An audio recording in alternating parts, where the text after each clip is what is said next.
Hey guys, tonight we slip quietly back in time to a riverside valley somewhere in what will one day be called China.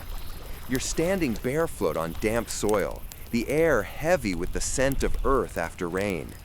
The evening hums with frogs and the low rustle of reeds. A slow mist crawls along the water's edge, and your toes press into the soft clay hidden beneath the surface. You feel that faint suction as you pull your foot free. That's your first connection tonight to the same material that ancient potters once coaxed into cups, bowls, and vessels for 1,000 uses and 1,000 lives. You probably won't survive this era, not because of danger, but because comfort hasn't been invented yet. No air conditioning, no electric kettle, no podcasts. Just you, a riverside campfire, and a handful of early villagers who don't yet realize they're making history by accident.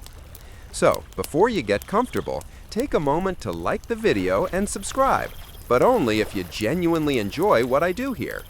And while you're at it, let me know in the comments where you're listening from and what time it is right now. I love seeing the map of sleepy dots glowing across the world. Now dim the lights, maybe turn on a fan for that soft background hum, and let's ease into tonight's journey together. The mud clings to your fingers as you crouch near the riverbank, scooping up a palmful of thick, cool clay. It's dense and smooth, faintly sticky, smelling faintly of minerals and wet stone. The villagers around you don't have a word for ceramics yet. They simply call it earth, but they know it behaves differently from sand or dirt. When the sun bakes it dry, it holds its shape. When mixed with a bit of straw or crushed shell, it becomes tougher. Someone, perhaps while tending a fire, once left a lump too close to the embers, and when morning came, they found it hard, red, and strangely ringing when tapped. That might have been one of humanity's first happy accidents, right here in the Neolithic heartlands of ancient China, some 10,000 years ago. Historians still argue whether the very first fired vessels came from the Hunan province in a cave called Yuchanyan or further north near the Yellow River. Either way, you're standing near the source of one of humanity's most quietly revolutionary discoveries, the moment we learned that earth, water, and fire could make something new. You kneel and press the clay into a crude bowl shape. Your thumbs leave deep tracks, uneven and clumsy, but you can already imagine its use, a container that doesn't leak, something you could boil grains in or maybe store water. There's a gentle satisfaction in shaping something with your hands, a rhythm your muscles seem to remember even though you've never done it before.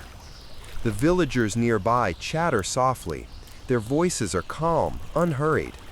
Pottery isn't yet art or luxury, it's survival, as simple as catching fish or lighting a fire.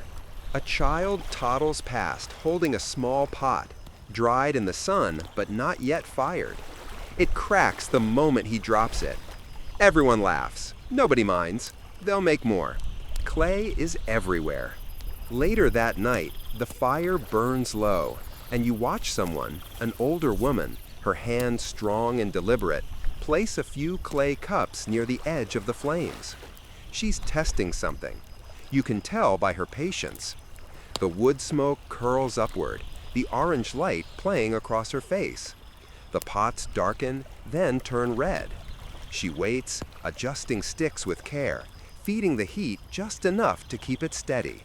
It's a primitive kiln, though she wouldn't call it that. By morning, the cups have changed. They're no longer mud. They sound different when you tap them, solid, like the beginning of permanence. She smiles faintly, maybe realizing that she stumbled onto something that will outlast her by millennia.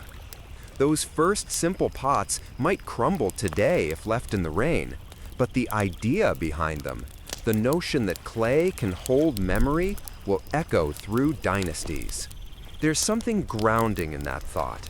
You wiggle your toes in the cool silt again, half expecting to pull up a shard of that same red-brown pottery. Maybe you do. Maybe you find a curved fragment, faintly ridged with a thumbprint older than civilization. Someone once pressed that spot, centuries before writing, before the Great Wall, before even bronze.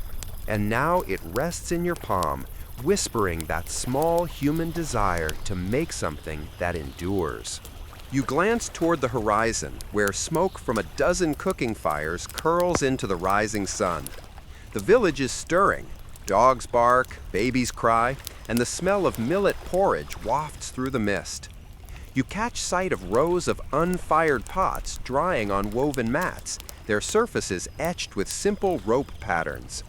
Those decorations aren't just for beauty. They help the vessels dry evenly, preventing cracks. Later, that same idea, texture as structure, will evolve into intricate carvings and painted designs. Historians still argue whether the earliest potters were mostly women, but many artifacts suggest they were. The fingerprints left behind on Neolithic shards often match smaller, more delicate hands. Imagine that. Mothers shaping pots while nursing infants or chatting as they kneaded the clay. Craft and care intertwined. The line between necessity and art blurred before anyone noticed. A light joke floats through your sleepy mind. If there were prehistoric influencers, they'd probably have pottery tutorials. How to build a better clay jar in 3 easy steps. Don't forget to smash that rock button. You smirk at the thought as the day warms. By midday, you wander down the river again. The sunlight glints on the water like melted bronze. You start to see how geography shaped invention. The best clay lies where rivers flood, where minerals settle. China's landscape is rich with those pockets of fertile, workable earth. Villages that had good clay became hubs of trade, long before trade routes had names. People carried pots between settlements, sometimes wrapped in straw or bark. A well-made jar could store food for months, even survive a tumble or two. Every piece tells a story of experimentation. Someone must have thought to mix sand or crushed quartz into the clay, noticing it cracked less in the fire. Someone else added ash or bone, giving the surface a slight sheen. Innovation, it seems, always sneaks in through curiosity, not intention. As dusk falls again, you sit by the river and look at your rough pot, now drying in the fading light. It's imperfect, lopsided, with a smudge where your thumb slipped, but it's yours. The surface has begun to harden, and for the first time, you realize how deep this connection runs. Clay is literally the same earth you walk on, now molded into a vessel that can hold warmth, water, even dreams. There's an old saying, clay remembers the hands that shaped it. It's not a historical record, more like folk wisdom, but you feel it tonight. Somewhere between your heartbeat and the slow gurgle of the river, the world is learning permanence. The sky turns violet.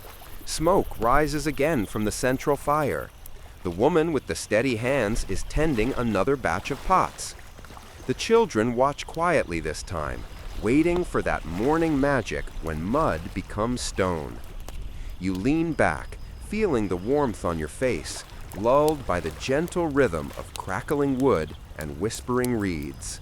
Tomorrow, there will be new shapes, smoother walls, maybe even a touch of pattern.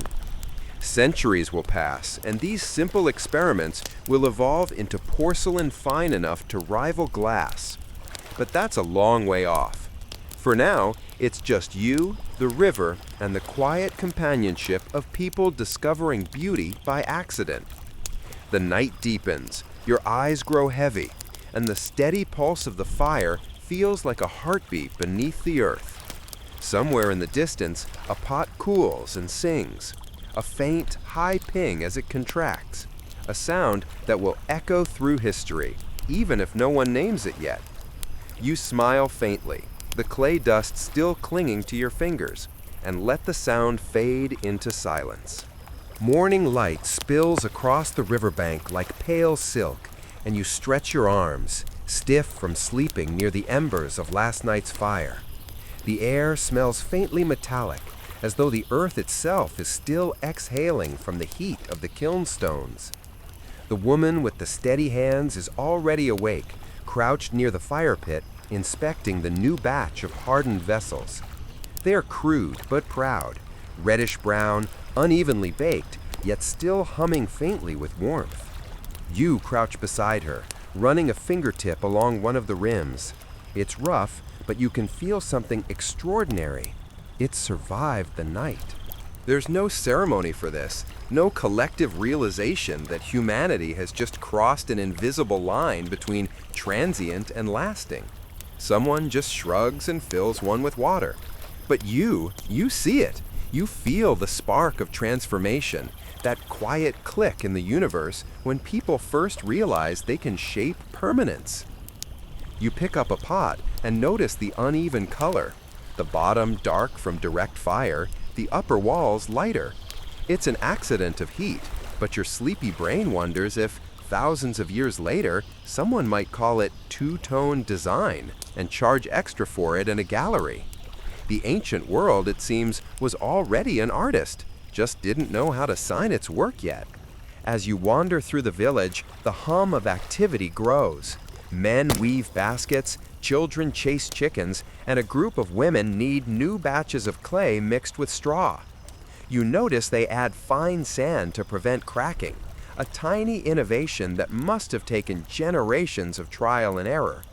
Historians still argue whether early pottery began primarily as food storage or ritual vessel, but you can tell from their movements that practicality came first. You can almost hear their unspoken reasoning. If it keeps the rain out, it keeps the rats out. That's a design philosophy even modern engineers could respect. You kneel near one of the women as she smooths the rim of a fresh bowl with a flat pebble. Her hands move with calm repetition. Press, turn, press again. There's a rhythm to it, like the pulse of the river itself. The village dogs bark in the distance, but she doesn't look up. She's in that quiet trance of creation where time slows down and thought gives way to feel. You recognize it instantly. It's the same feeling artists and craftsmen will chase forever. Nearby, another pot cracks loudly as the fire flares too hot. Everyone winces, then laughs. Failure is just another kind of teacher here. They'll patch what they can with mud and start again. You step back and glance around the settlement. Mud huts with thatch roofs cluster in loose circles, each one anchored by a central hearth. Smoke drifts lazily through the morning light, curling like calligraphy in the air. And everywhere, literally everywhere, are pots in various stages of being, sun-drying, half-baked, stacked neatly, or shattered and discarded. The ground itself glitters with fragments, red and gray shards that crunch under your heel. It's like walking across the fossilized memory of creation. You stoop to pick one up, a piece no bigger than your palm. The edge is serrated, almost decorative. Maybe it was made with a cord pressed into the clay before firing. Rope-patterned pottery, the scholars will one day call it, cord-marked ware. It's not just aesthetic flair. Those grooves help the surface dry evenly and make it easier to grip. Necessity and beauty, again holding hands. You pause, noticing something interesting. Some pots are darker than others, almost black. At first you think it's soot, but then one of the elders explains through gesture. They buried the pots in smoldering ashes to cool slowly, a kind of primitive tempering process. It changes the clay's composition, makes it denser.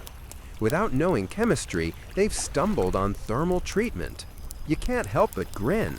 Humanity, it seems, has always been clever in the laziest way possible, discovering science by accident while just trying to keep soup from spilling.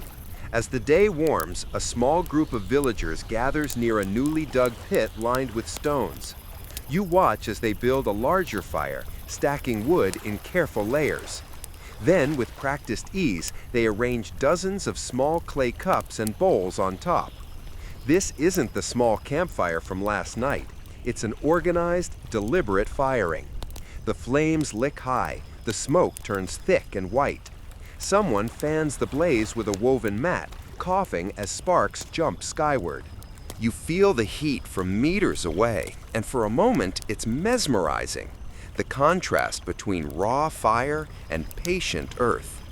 You realize this is the true heart of the invention, not the shaping of clay, but the harnessing of flame. To make pottery, they've had to learn control, patience, and timing, 3 things humanity has struggled with ever since.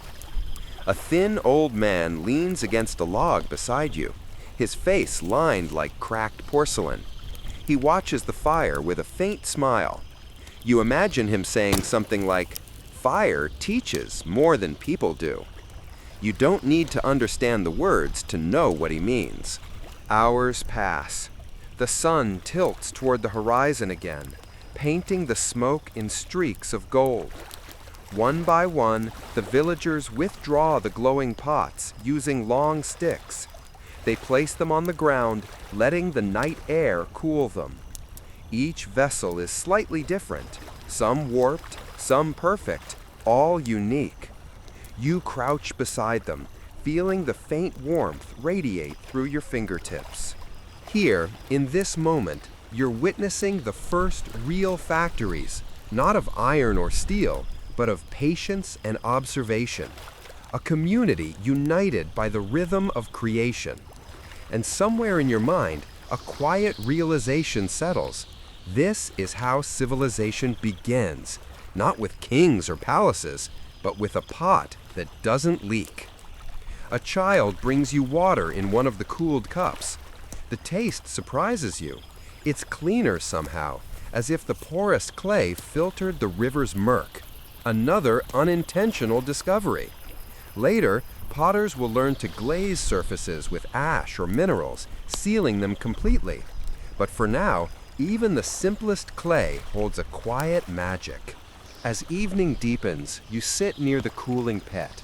The stars blink awake overhead, and the smell of smoke and warm earth fills your senses. You imagine how, centuries later, these same principles will give birth to artistry so refined it will astonish emperors.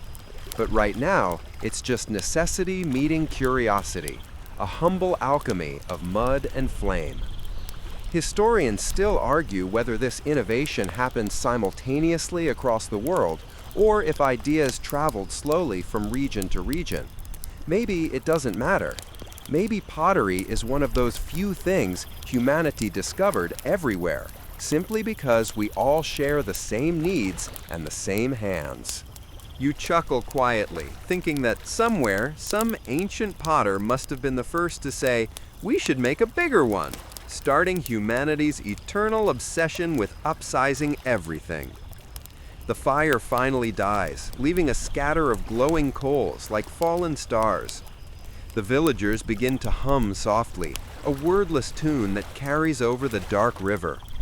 You close your eyes, feeling the warmth against your skin, listening to the sound of creation settling into silence. Somewhere behind you, a dog barks once, and then the night returns to stillness. A pot cools, sighs, and cracks softly, a reminder that perfection is always a little out of reach, and that's what keeps people trying. As sleep drifts close, you realize that every great civilization begins exactly like this. Someone holding something fragile by the fire, whispering to themselves, "Maybe it'll hold this time." And tonight, it does. The night fades slowly, and the horizon glows faintly orange again. You wake to the rhythmic scrape of wood and stone. Someone is digging at the edge of the clearing. The fire pit from last night has been expanded into something more deliberate, lined with thick stones and packed with earth. It looks less like a campfire and more like the beginning of an oven. You wander closer, rubbing the sleep from your eyes. A few villagers are stacking logs and broken shards of pottery in neat layers, muttering softly as they work. You watch them place fresh clay vessels inside the pit, careful not to let them touch. The air is thick with anticipation, and you realize this isn't just about cooking food anymore. This is a ritual of transformation, mud becoming memory again. The woman with the steady hands is directing the process. She gestures for you to fetch more branches, and you obey, dragging a bundle from the woodpile. When you return, she's sealing the pit's top with a layer of flat stones and mud, leaving just a few narrow vents. It's primitive, but undeniably purposeful, a true kiln in its infancy. You crouch beside her as she lights the first kindling. The flame catches, wavers, then breathes. Soon, smoke curls out of the vents like ghostly threads. The smell is sharp, almost sweet, burning sap and damp clay mixing in the morning air. You can hear faint popping from inside, as if the pots are whispering to one another while they harden in the dark. The process takes hours. Sometimes the villagers take turns fanning the vents or adding thin sticks through openings to feed the fire. You sit nearby, mesmerized by the patience it demands. There's no timer, no thermometer, no gauge, only instinct and experience. The color of the smoke tells them when to open the kiln. You're watching one of humanity's earliest lessons in control. Not too hot, not too cold, not too soon. Historians still argue whether these early kilns emerged independently across China's river valleys or spread from a single clever settlement. Either way, what you're seeing now is evolution by necessity. A stronger pot means longer storage, safer cooking, better trade. You can almost hear the quiet click of progress under the hiss of the flames. You sit cross-legged, tracing circles in the dirt. The rhythmic whoosh of the fire lulls you into a light daze. It's hypnotic. The steady breath of the kiln, the occasional pop of sap in the wood, the faint chatter of the potters. In that repetition, there's something deeply human. You realize the world hasn't changed much. We still stare at glowing things for comfort. Campfires, candles, smartphone screens. It's all the same flicker, the same need to feel warmth and connection. A light joke crosses your sleepy mind. If these villagers had Wi-Fi, they'd be live streaming this kiln firing right now. Ancient pottery vibes, 12-hour lo-fi crackling fire for sleep. You chuckle to yourself, earning a curious glance from one of the children. You just wave and point at the kiln, pretending that's what you were laughing at. By midday, the fire is burning hot enough to make the air shimmer. You can feel the heat even from a few meters away, like a silent wall pressing against your skin. The villagers start to close the vents gradually, reducing airflow to let the pots soak in the residual heat. This controlled cooling is the secret.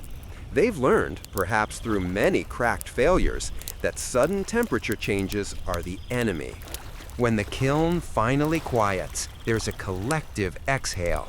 The villagers step back and sit under a nearby tree, sharing roasted grains and river water. The woman beside you wipes her hands on her tunic, her eyes soft with satisfaction. You imagine her ancestors will one day refine this humble pit into grand brick structures with multiple chambers and airflow channels, capable of reaching temperatures beyond imagination.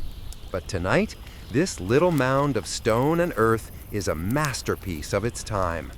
Hours pass. The sun slips behind the hills. The kiln cools in silence, guarded by watchful eyes. When the last trace of smoke fades, they begin to unseal it. The first vessel they pull out is glowing faintly red, its surface smooth and uniform. The clay has turned darker, almost plum-colored, with a faint sheen where the flame kissed it. The crowd murmurs approval. You reach out, hovering your hand above it. You can feel its warmth, but it's not just heat. It's the pulse of something newly born. You pick up another piece, a bowl with a rim so even it looks intentional.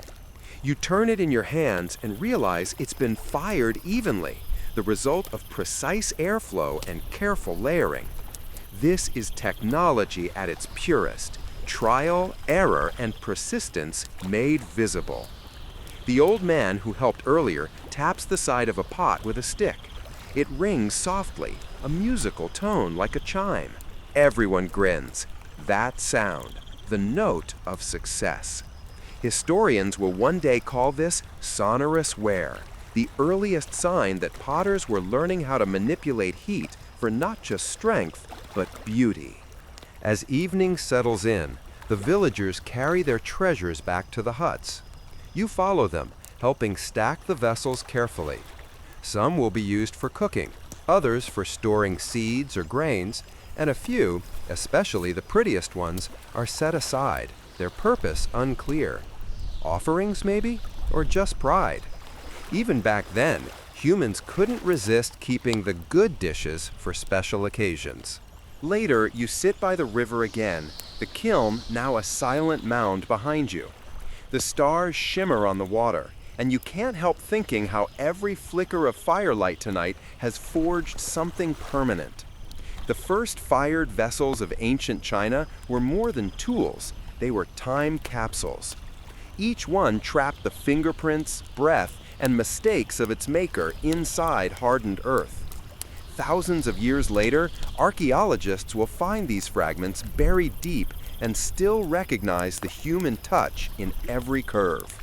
Historians still argue over exactly when and where the first glazed surfaces appeared, but you can already see hints of it here. Some of the hotter fired pots gleam faintly in the moonlight. Their surface is partially vitrified by accident. A touch of ash, a hotter flame, and suddenly, chemistry. You imagine the excitement of the first potter who realized that accident could become art. You look down at your own hands, streaked with soot and clay dust. They smell of smoke and stone, like the very essence of the earth. You press your palms together and feel the faint grit between them, the same mineral texture that has traveled through every generation since. It's humbling. Humanity's progress, it turns out, is mostly a story of stubborn people who refuse to stop playing with mud. The night deepens, the fire pit finally dark. The woman with the steady hands sits beside you, humming softly. She points at the kiln and then at the stars, as if to say both are fire, one below, one above, and both shape the world in their quiet ways. You nod, even though you don't fully understand. The air is cool now, heavy with the smell of baked clay. You feel sleep pulling at the edges of your thoughts, the kind that comes not from exhaustion, but from contentment. Somewhere behind you, another pot cracks softly as it cools, a reminder that perfection, like fire, can't ever be fully tamed. You close your eyes, the sound of crickets rising around you, and think about how something as simple as a hole in the ground filled with fire could become the foundation of civilization. The kiln breathes once more, faintly, as if exhaling the last of its smoke. You smile in the dark, warmed by its ghostly glow. The next morning greets you with the sound of rhythmic thudding, soft, steady, and strangely hypnotic. You follow it past the cluster of huts to a clearing near the river, where a few villagers are huddled around something that looks like a low stone table. At first, you think it's another kiln, but as you get closer, you realize you're looking at an early potter's wheel. It's primitive by modern standards, a flat stone disc set atop a wooden peg driven into the ground. Someone gives it a push with a stick, and it spins slowly, wobbling slightly.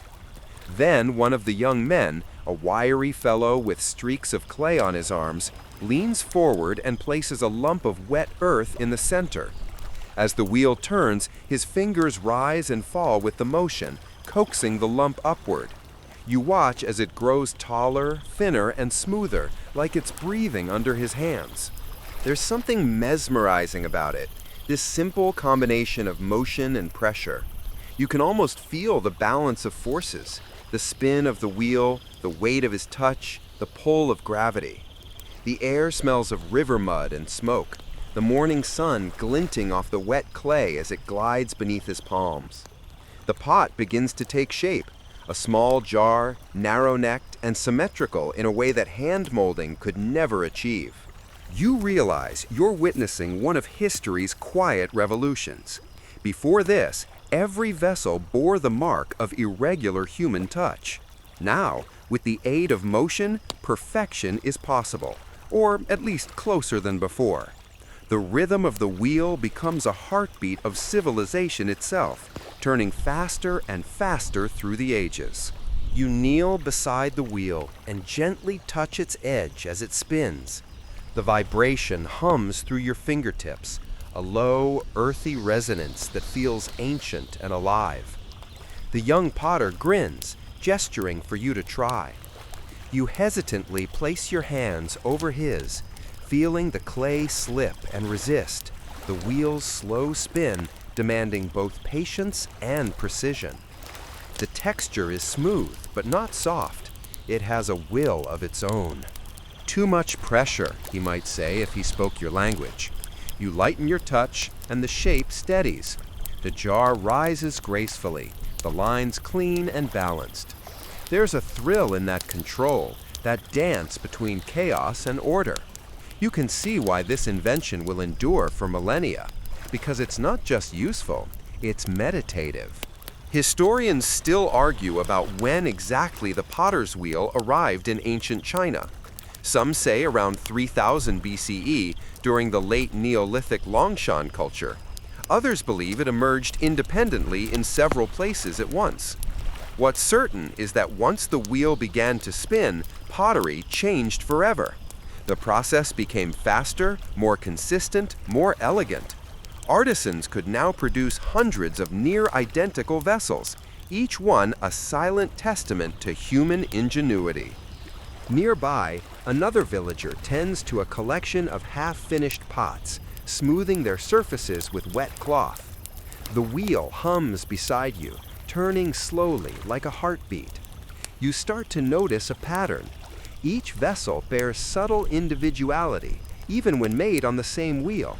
Tiny imperfections, faint ridges, fingerprints hidden beneath glaze, human signatures embedded forever. It's oddly comforting. The young man gives the wheel another push, and it spins faster now. The jar on the platform glistens in the sunlight. The sound of rotation merges with the faint rush of the river, forming a quiet symphony of motion and water. You could fall asleep to it, this endless circle of creation, turning and turning as time itself. A soft laugh escapes you. You've basically invented the ancient fidget spinner, you murmur under your breath.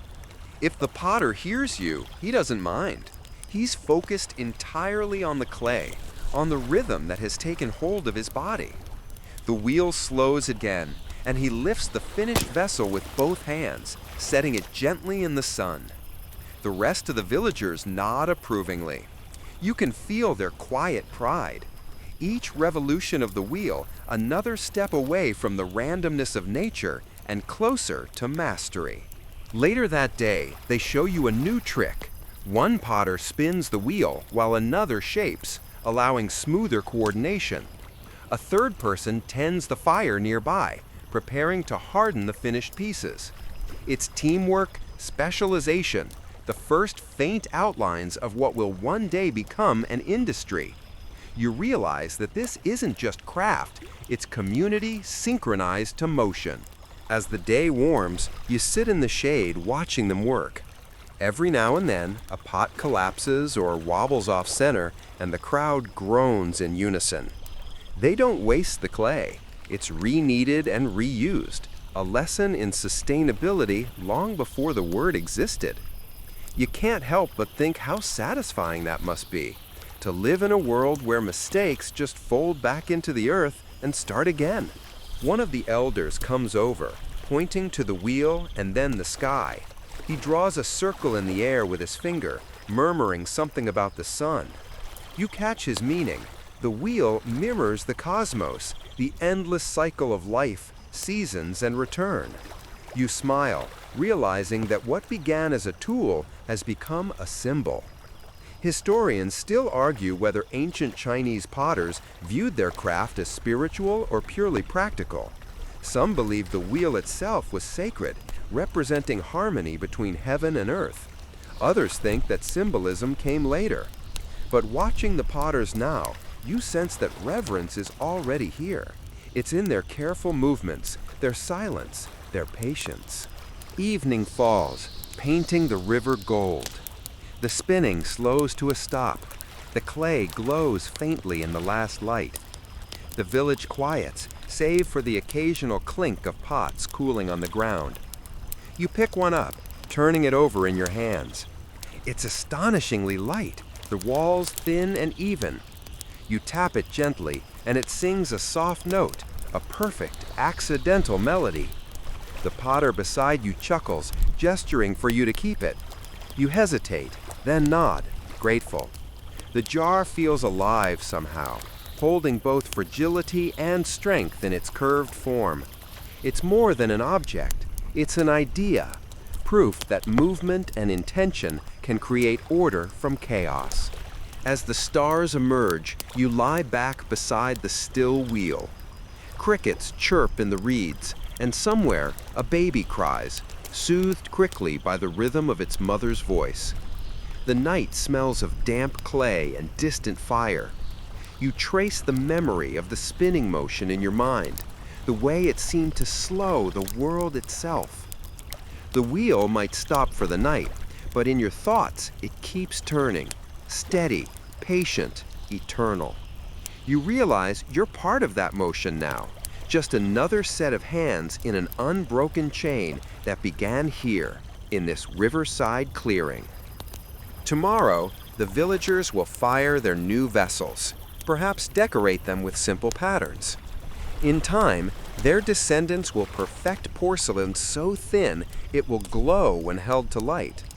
But tonight, the wheel rests, and the earth is still. You close your eyes, hearing again the faint hum of rotation, the whisper of wet clay beneath steady fingers. Creation, you think, is just the universe learning to spin itself into form. The stars drift slowly overhead, like specks of glaze scattered across a dark, infinite kiln.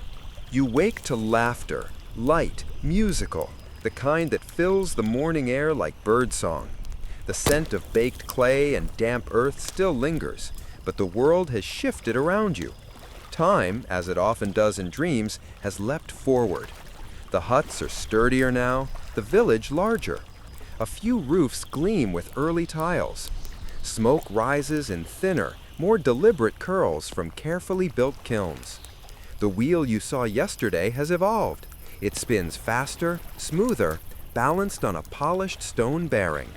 You're no longer among nameless villagers. The people here have titles: master, apprentice, merchant. You're in the Tang era now, around the 7th or 8th century, and the art of pottery has matured into something graceful, confident, and almost poetic. You walk through a courtyard filled with the quiet hum of work. Rows of freshly thrown bowls glisten in the sun, their forms so uniform they could be twins. Young apprentices kneel beside their wheels, their hands trembling slightly as they shape spinning clay. Their teachers move between them like patient monks, correcting posture, adjusting fingers, murmuring gentle advice. You sense that mistakes are not scolded here, they're studied. You crouch beside one apprentice, a boy no older than 16, who's concentrating so hard his tongue peeks from the corner of his mouth. His clay wobbles, nearly collapses, but at the last second he steadies it. You catch his eye and nod approvingly. He blushes and smiles. This is what skill looks like when it's inherited rather than invented. These artisans come from long lines of potters, families where every child learns the trade before they learn to write. Their hands remember what their ancestors discovered centuries earlier. Every motion is muscle memory passed down like scripture. You watch as a woman at the far end of the courtyard trims the base of a jar with a delicate tool. Each shaving falls in thin spirals, curling like ribbons. She sets the pot aside with a satisfied sigh, then moves to another. Her focus is absolute. The sound of the trimming blade against the clay, soft, steady scraping, feels almost meditative. You sit quietly, absorbing it all. The warmth of the kiln fires, the rhythm of turning wheels, the occasional burst of laughter when someone's pot collapses in comic defeat. It's peaceful, but it's also industrious, a world built on patience and repetition. Historians still argue whether Tang potters considered themselves mere craftsmen or true artists. In imperial records, they're often described as workers of earth and flame, yet their creations, graceful bowls, figurines, and vases, bear the unmistakable mark of artistry. Even the simplest water jar has a symmetry that whispers of pride. A middle-aged potter waves you over. His hands are thick and scarred, his eyes bright beneath soot-streaked brows. He gestures toward a kiln built of brick and clay, tall as a small house. Dragon kiln, you think suddenly. You've read about these. Long, sloping tunnels built into hillsides, capable of firing thousands of pieces at once. The potter beckons you closer to feel the warm breath rising from its open mouth. It's like standing beside a living creature, ancient and hungry. He shows you the firing chambers, rows of shelves stacked with greenware, each piece carefully spaced to catch heat evenly. Workers scurry about, carrying bundles of pine wood to feed the fire. Someone tosses a handful of mineral powder, perhaps copper or iron, into the flames, and the sparks dance green and gold. You realize this is not just manufacturing, it's choreography. The kiln master reads temperature not from dials, but from the color of smoke and the song of heat. You think back to that old riverside pit kiln, little more than a smoking hole in the ground. This is its great-grandchild, elegant and temperamental. Progress, it seems, always looks like patience layered on patience. A young girl approaches, carrying a tray of small clay figurines, horses, dancers, musicians. She sets them beside you proudly. Each is painted in bright mineral slips, reds, blues, and whites that will fuse into glossy colors once fired. Tong Sun Kai, you realize, 3-color pottery. The glaze will run slightly in the heat, creating soft, dreamlike patterns. Accidental beauty perfected by intent. You pick up one of the figures, a horse mid-gallop, its mane frozen in clay motion. It feels alive beneath your fingers. The girl laughs when you tilt it and nearly drop it, then scolds you gently with mock seriousness. You apologize in silence, and she grins, clearly forgiving you. Historians still argue, you think, whether these Sankai colors were symbolic or purely decorative. Some say the green represented growth, the amber wealth, the white purity. Others claim the Tang simply loved bold color for its own sake. Either way, it's stunning and slightly rebellious in a world that often preferred restraint. By midday, the courtyard buzzes with activity. Merchants arrive, examining wares, discussing prices. You catch snippets of conversation, praise for fine glaze, complaints about uneven firing. The potters mostly ignore them, lost in their craft. Money matters, but perfection matters more. You notice how different hands shape differently.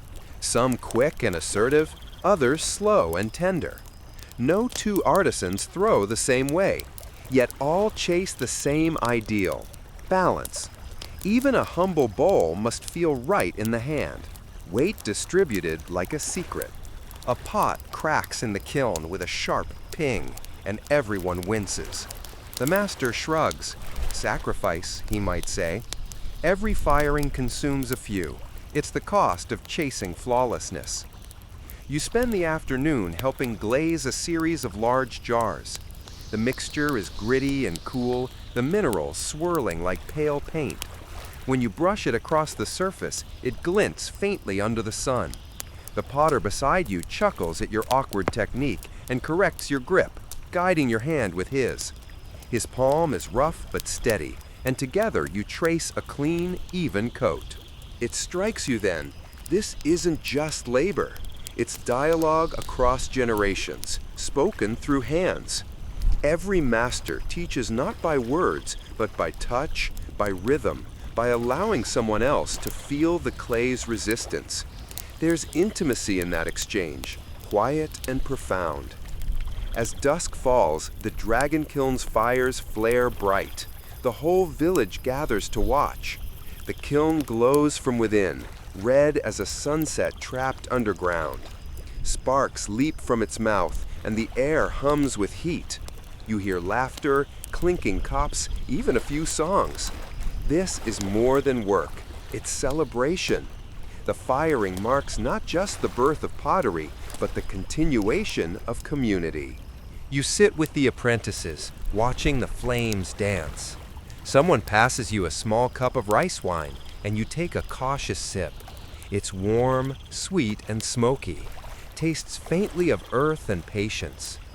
As the night deepens, you lie back on the grass, the sound of crackling fire mixing with soft voices and distant drums. You think of all the hands that brought pottery to this point, the nameless women shaping clay by the river, the inventors of the first wheel, the builders of the first kiln. Each step preserved in a single cup, a single jar, a single shard buried in tomorrow's soil. You smile, realizing the irony. Something so fragile has made humanity feel immortal. Above you, sparks from the dragon kiln drift upward and vanish among the stars, tiny echoes of creation returning to the sky. Morning comes softly over the potter's village, painting everything in muted gold. The fires of the dragon kiln have quieted, their red breath now a faint glow under mounds of ash. You can still feel the ghost of the night's heat radiating through the ground as you walk barefoot past the cooling stacks of newly fired pottery. The air smells faintly metallic, tinged with smoke and something sweeter, almost like rain on stone. Today, you're drawn to a small shed at the edge of the compound, where jars and bowls sit drying under the filtered light of a bamboo roof.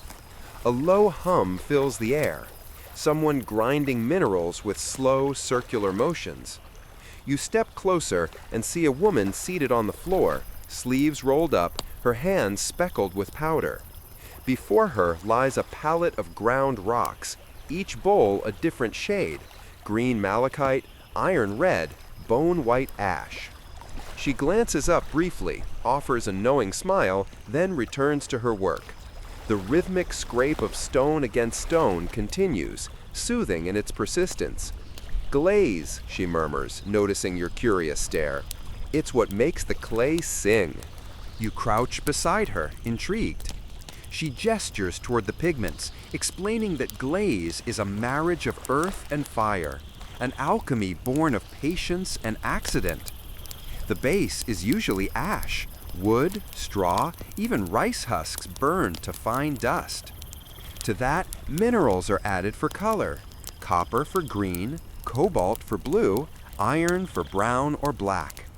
The trick, she says, is not just in the recipe, but in the heat, the way flame dances differently across each vessel. She leans closer, whispering conspiratorially, "You can follow the same steps twice, and the kiln will still surprise you." You can tell she's both proud and slightly haunted by this unpredictability. Every potter, it seems, lives in quiet negotiation with chaos. A boy enters carrying a bucket of water and pours it into a mixing bowl. The woman stirs the slurry until it thickens, then dips her brush and draws a slow, deliberate stroke along a test tile.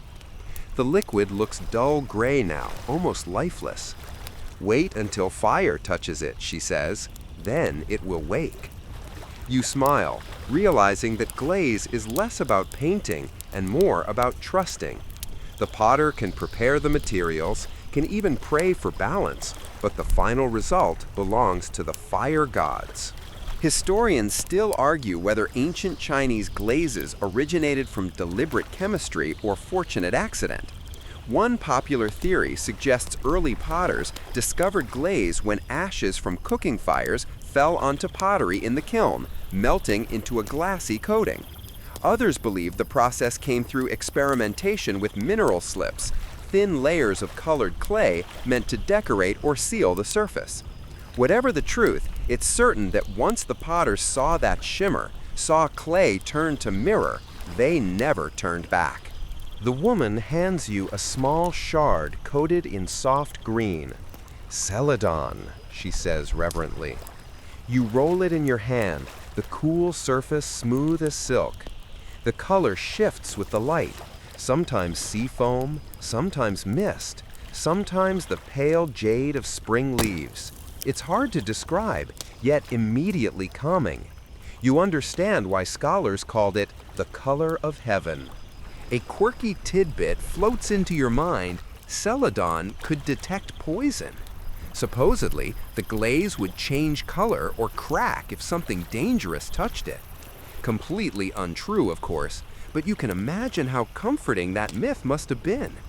You chuckle softly at the thought of a medieval dinner guest discreetly tapping their cup just in case. As the day warms, you follow the woman to the kiln yard, where rows of glazed pots await firing. Workers arrange them carefully, stacking shelves so air can flow freely. The glaze looks dull, almost chalky in this state, like ghost paint waiting for rebirth. The master kiln keeper approaches, his beard singed at the edges, his eyes gleaming with the calm madness of a man who's stared too long into fire. He gestures for you to watch closely as the firing begins. Pine logs are fed into the dragon's mouth, their smoke curling upward in blue ribbons. Slowly, the air thickens, vibrating with heat. Inside, transformation begins, the kind you can't witness directly, but can almost feel in your bones. Around 1200 degrees Celsius, the glaze melts, fuses with the clay body, and becomes glass. Imperfections turn into beauty, mistakes become art. The woman stands beside you, whispering a quiet prayer that her colors hold. You wonder how many centuries of trial it took to master this balance, how many pots shattered, how many hands burned, before glaze became a predictable miracle. Yet even now, she admits, no one fully controls it. The kiln's heat shifts with wind, with humidity, with the mood of the day. Sometimes, she says, it listens. Sometimes it laughs. You laugh too, though you suspect she's not joking. There's something deeply human about that uncertainty, the way art clings to unpredictability, refusing to become purely mechanical. As the firing continues, you wander to a nearby shed filled with finished pieces. Sunlight filters through bamboo slats, bouncing off the glazes like ripples of light on water. You pick up a small bowl and tilt it.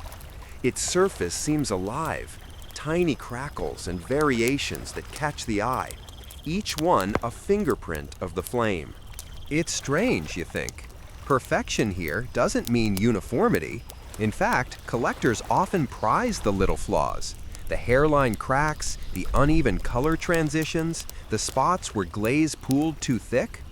Wabi-sabi, a term later embraced in Japan, fits perfectly. Beauty in imperfection. Maybe that's what ancient Chinese artisans always understood.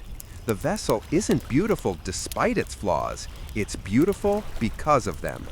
As you trace your fingers along the rim of a vase, you notice a faint ring pattern inside the glaze, tiny circles that shimmer like water ripples. The potter tells you it's an accident of firing, something scholars later call tear marks. Yet the effect feels deliberate, almost mystical.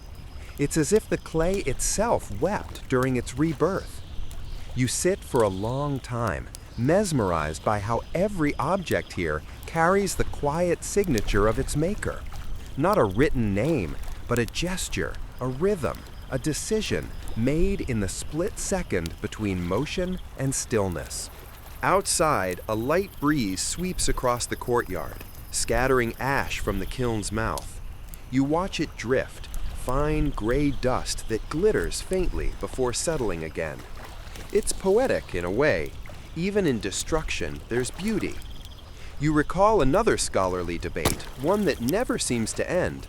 Did Celadon evolve purely for aesthetic pleasure, or was it born from the Chinese love of jade, the stone that symbolized virtue, eternity, and balance? Some argue that potters tried to recreate jade's translucence in clay. Others say the resemblance was coincidence. Whatever the case, you can see the connection now. The same calm energy, the same subtlety of color that rewards quiet attention. As night falls, the kiln's temperature begins to drop. Workers open small vents, releasing ribbons of glowing air. The smell is intoxicating, a mix of smoke, earth, and melted minerals. You feel lightheaded, though it's not unpleasant. The world seems slower here, more deliberate. The master finally gives a satisfied nod. Tomorrow, he says, we'll see if the gods were kind. You spend the night nearby, lulled to sleep by the crackling of cooling clay. The moon hangs pale above the kiln's chimney, and in its silver glow, you imagine thousands of unseen vessels glowing quietly in their beds of ash, each one waiting to emerge, glazed and luminous, carrying the memory of both fire and patience. As your eyes close, you realize that glaze isn't just chemistry. It's a kind of promise, a whisper between artist and element. I trust you to transform me. And somehow, that feels like a lesson about more than pottery. When you next open your eyes, the village has changed again. The open courtyards and modest family kilns have given way to something grander, more structured. The soft rhythm of individual work has transformed into the organized hum of industry. You're standing at the edge of a vast complex. Walls of pale brick, tiled roofs curling upward like dragon tails, banners fluttering lazily in the morning haze. This isn't just a workshop. It's an empire of clay. You've arrived at one of the imperial kilns, sometime in the Song dynasty. Here, pottery is no longer just craft. It's a matter of state. The emperor himself drinks from these cups, eats from these plates, and displays these vases in gilded halls. You feel the quiet weight of that realization. Every pot that emerges from these kilns represents not just artistry, but loyalty, discipline, and the delicate balance of perfection demanded by the throne. You walk through the outer gate, greeted by a sight that feels strangely modern. Rows of workers move in well-practiced synchronization. Some knead clay with rhythmic presses of their feet. Others trim vessel bases or inspect drying shelves. Supervisors, stern but calm, move among them, clipboards of bamboo slips in hand, check in quotas and quality. You can almost hear a bureaucrat's sigh echo through time. Productivity reports, you think. The first ever pottery spreadsheets. A young official in fine robes approaches you. His hands are soft, definitely not used to clay. He bows politely and welcomes you as though you've been expected. He speaks in a formal tone, explaining that this is one of the imperial workshops that supply porcelain to the royal court in Kaifeng. The empire demands beauty, he says, and beauty demands precision. He leads you through the maze of buildings, one for shaping, another for glazing, another for firing. You pass long rows of potters seated at wheels, their movements nearly identical. The spinning hum of clay is hypnotic, like hundreds of small worlds turning in unison. Each artisan works in silence, focused entirely on their form. You notice something else. No one signs their work. There are no individual marks, no signatures carved into the bases of pots. Here, art belongs to the state, not to the artist. The concept of personal expression would be unthinkable. Perfection is collective. Individual style is risk. Historians still argue whether imperial kilns stifled creativity or elevated it. Some claim the state's strict oversight suppressed experimentation, forcing artisans to repeat the same idealized designs. Others believe the system actually preserved and refined the craft, creating standards that pushed porcelain to its peak. Maybe both are true. Art, after all, has always walked that tightrope between freedom and expectation. A potter waves you closer. His hands are chalked in white dust, his sleeves rolled up. Before him sits a massive vase, unfired, perfectly symmetrical. He gestures for you to touch it. The surface is cool, smooth, impossibly thin. This one, he says quietly, is for the imperial banquet hall. His tone is proud but anxious, as though the clay might hear and crack from pressure. Nearby, a supervisor checks a finished batch, tapping each piece lightly with a stick. The sound is musical, bright, ringing notes that indicate a perfect glaze. When one piece makes a dull thunk, everyone stiffens. The supervisor frowns, then quietly removes it. The potter lowers his gaze. A single imperfection means rejection, and rejection means starting over. You can feel the tension hanging in the air, even amid all this beauty. Yet there's something noble about it too. These people aren't just making dishes, they're building the aesthetic identity of an empire. The Song emperors valued elegance and restraint, qualities that show in every cup and bowl.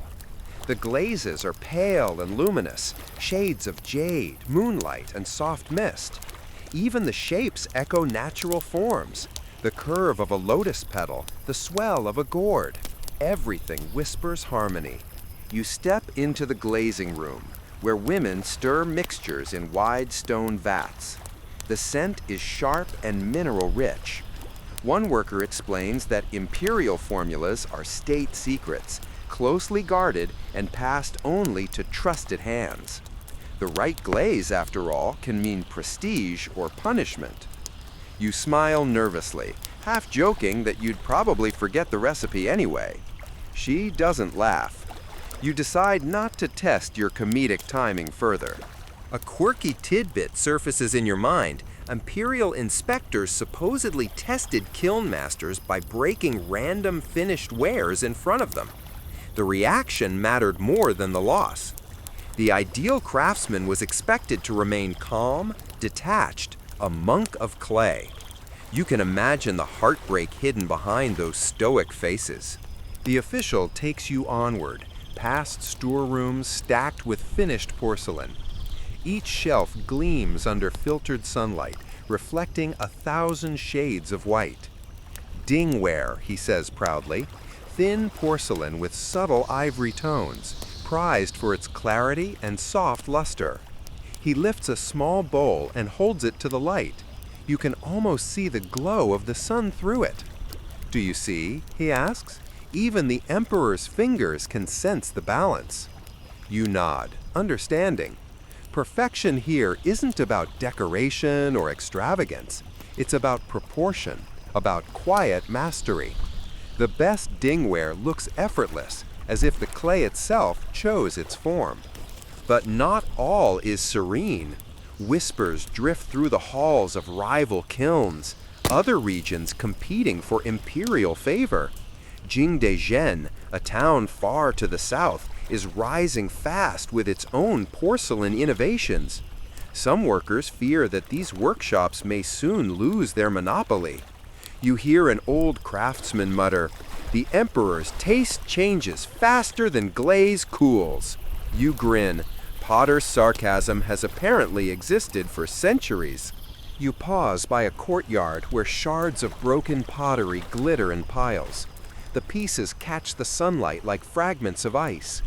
Someone explains that imperfect wares must never leave the grounds. They're destroyed to prevent them from being sold or copied. You pick up a fragment anyway, pale glue with a delicate carved pattern, and wonder how many dreams ended in this pile. Still, there's a strange beauty in the ruins. Each shard feels like a secret the Empire tried to bury. You imagine future archaeologists sifting through these remains, trying to piece together what perfection once looked like. By afternoon, you find yourself back near the kilns. The heat is tremendous, so intense that the air ripples like water. You watch teams of men and women tending the fire mouths, their faces glowing orange in the light. They move with disciplined rhythm, feeding the flames at precise intervals. The kilnmaster stands at the center, eyes half closed, sensing the temperature by instinct. It occurs to you that this is bureaucracy and art fused into one.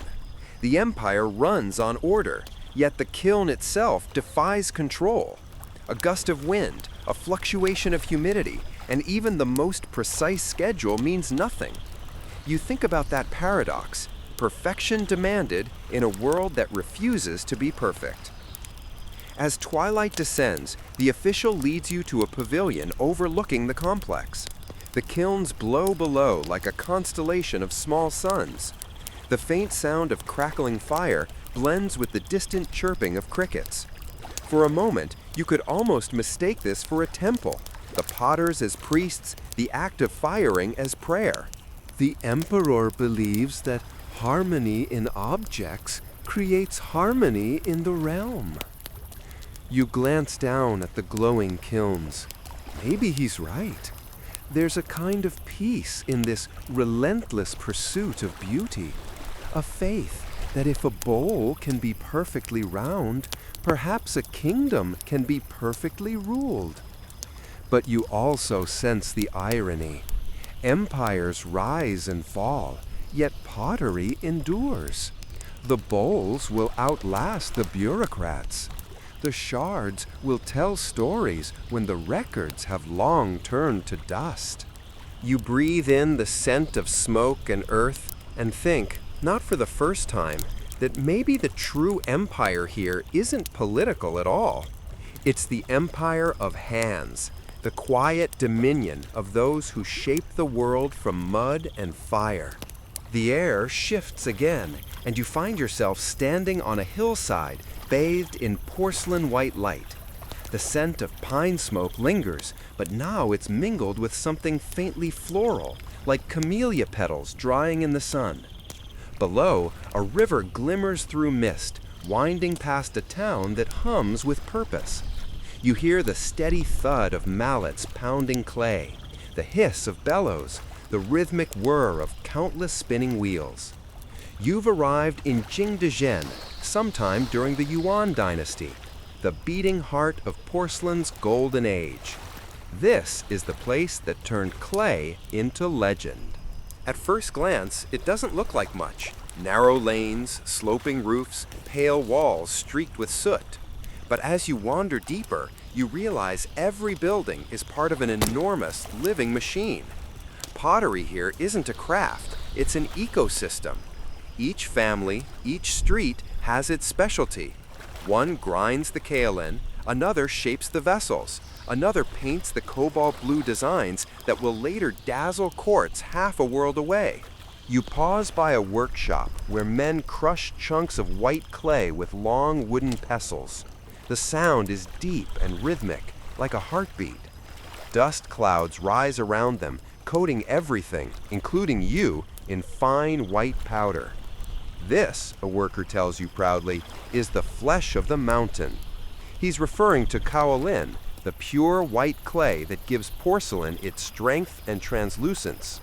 We call it white earth, he adds, the soul of the craft. You watch as they mix the powdered clay with water, stirring it until it forms a smooth, milky slurry. It looks strangely edible, like rice porridge. The workers laugh when you lean too close and warn that one curious foreign merchant once did try to drink it, thinking it was soup. He didn't get far, they say, grinning. You laugh too, coughing softly as clay dust swirls in the air.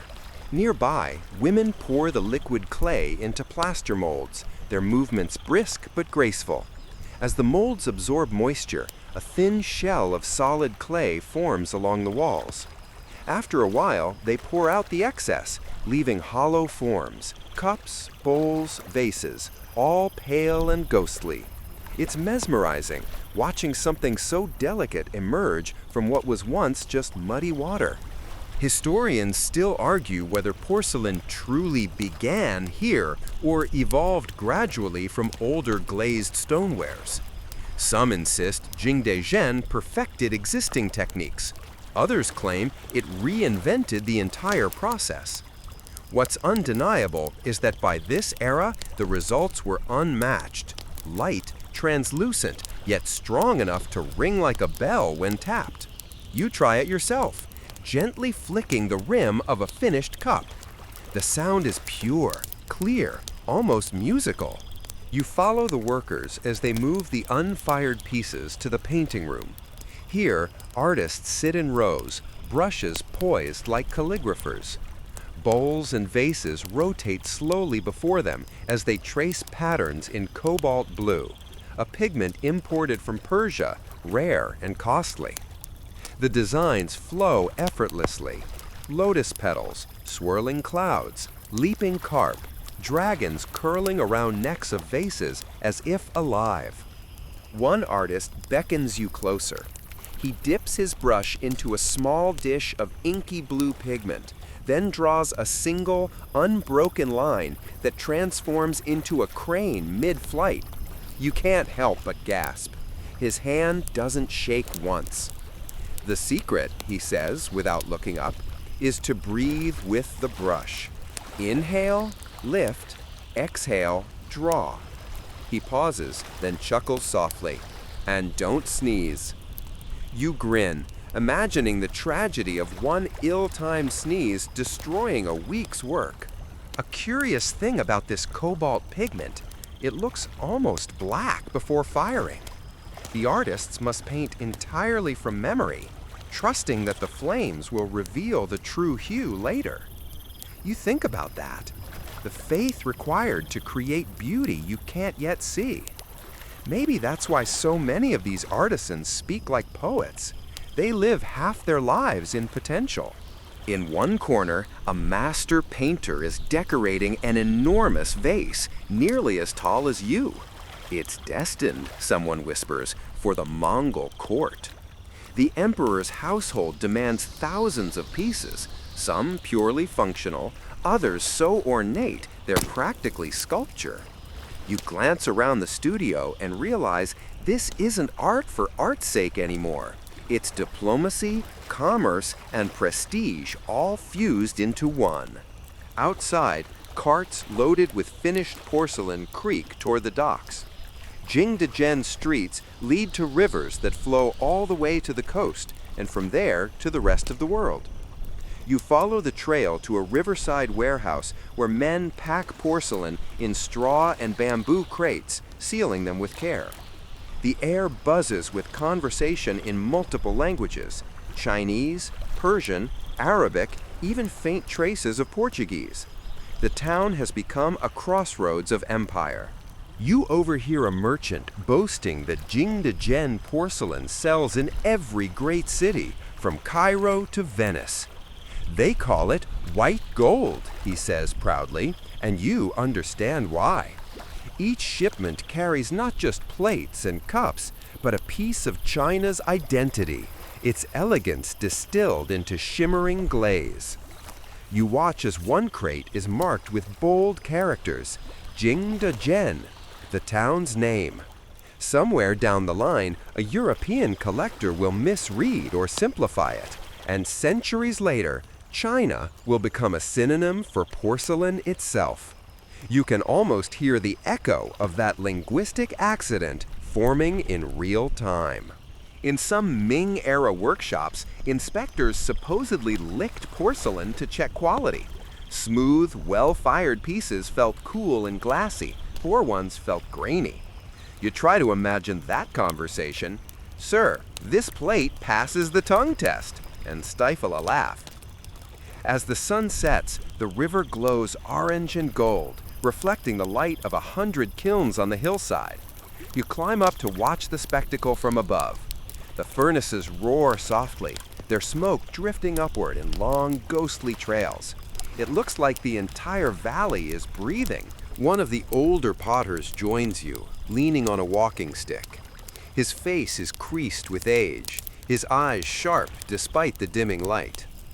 "The fire," he says, gesturing toward the glowing kilns, "has its own will. Sometimes it blesses, sometimes it punishes. We only guide it." You nod, recalling the same wisdom whispered centuries earlier. Pottery, it seems, is always a conversation with uncertainty. The old man picks up a shard from the ground and holds it to the fading light.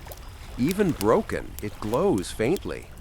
"The emperor calls porcelain the bone of the earth," he murmurs, "but I think it's more like frozen moonlight." You smile at that. It's poetic, maybe even cliché, but standing here, watching the valley shimmer, it feels true. As night deepens, the finished porcelain cools behind closed kilns. Workers gather by the riverbank to eat, their laughter mingling with the crackle of distant flames. A young apprentice plays a soft tune on a bamboo flute. The sound drifts over the water, blending with the hum of the town. You realize you're surrounded by thousands of unseen hands, all working toward the same quiet miracle, turning earth into light. Historians still debate whether Jing Dezhen's dominance was inevitable, whether geography, resources, or pure genius gave it the edge. But as you stand here, you think maybe it's simpler than that. Maybe it's just what happens when generations keep perfecting one thing, not for glory, but for peace. You lie back on the hillside, the glow of the kilns flickering behind your eyelids, the air warm and humming with distant fire. Somewhere below, another potter adds wood to the flames, and another bowl edges toward perfection. You breathe in, long and slow, feeling the dust of clay in your lungs and the heartbeat of centuries beneath your hands.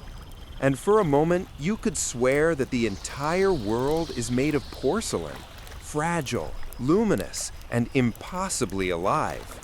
The river fades into mist again, and the light around you softens to a pale silvery blue. When it clears, you find yourself standing on a narrow, cobbled street that smells faintly of salt and ink. Gulls wheel overhead, their cries sharp against the still morning air. Ahead, the sea glimmers between the rooftops like molten glass. You're in Lisbon, or perhaps Seville, sometime in the early 16th century, when Europe is just beginning to wake from its long medieval slumber and stretch toward the unknown edges of the world.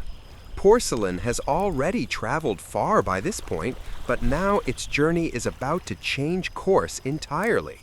What was once a luxury confined to the courts of Asia has become the object of near religious obsession in Europe. Ships bearing the Red Cross of Portugal or the Golden Lions of Spain sail homeward from Asia, their holds heavy with silk, spices, and, most coveted of all, blue and white porcelain. A dock worker passes you, balancing a crate stenciled with Chinese characters. He grunts as he lowers it onto a stack already towering over his head. A merchant nearby pries one open carefully with a knife, and inside you glimpse bowls nestled in straw, their surfaces gleaming like frozen water. The merchant lifts one reverently. "White gold," he murmurs, his voice trembling slightly.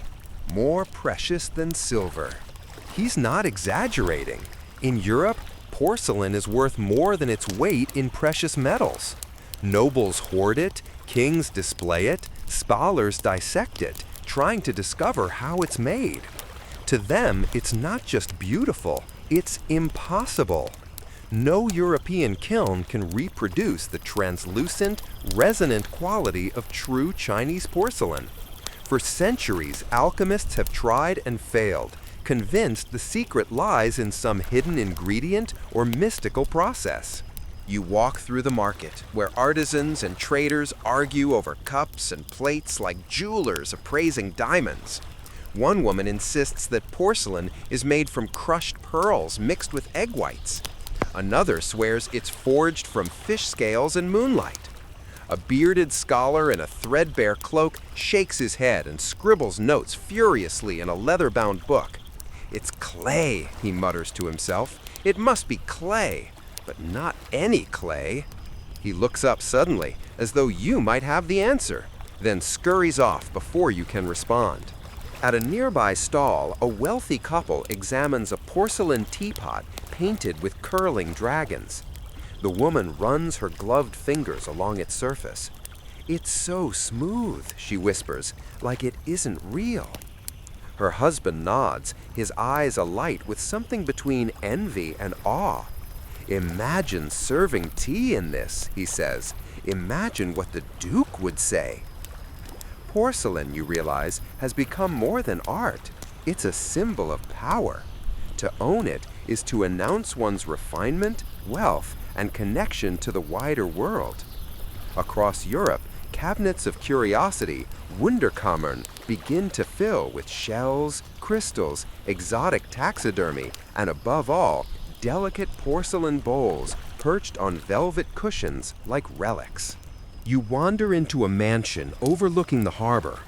Inside, the walls gleam with imported treasures, lacquered screens, silk tapestries, and a display of porcelain plates arranged like halos around a portrait of the family matriarch. The lady of the house notices your gaze and smiles. "They call it white gold," she says proudly. "The East sends it to us, and we send back silver. But between us," she leans closer, "I think we got the better end of the bargain." You can't help but think of the potters of Jingdezhen, sweating over their kilns, unaware that their work is sparking a fever half a world away. A servant enters, carrying a delicate porcelain cup filled with steaming chocolate, another recent import, this one from the Americas. The cup seems impossibly thin, glowing softly in the candlelight.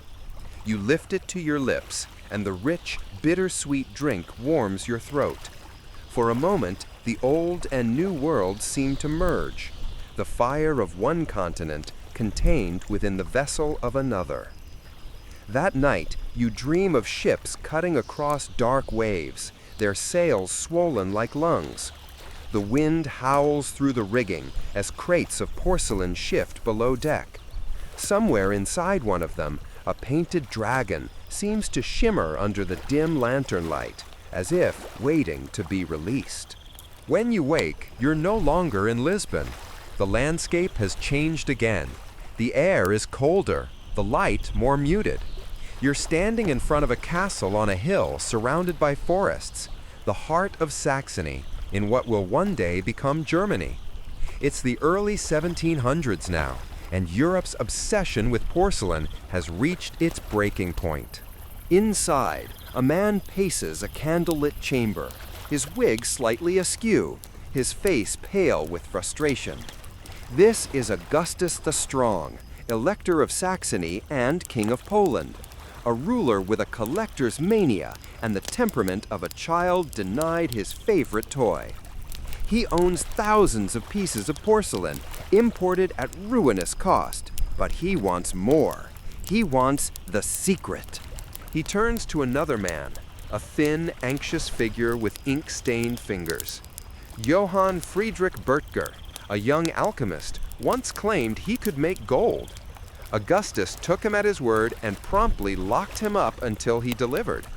But instead of gold, Böttger stumbled onto something far more valuable, the recipe for hard-paced porcelain. You can almost feel the tension in the room as Böttger presents his first successful piece, a small cup, smooth and pale, faintly glowing in the flickering light.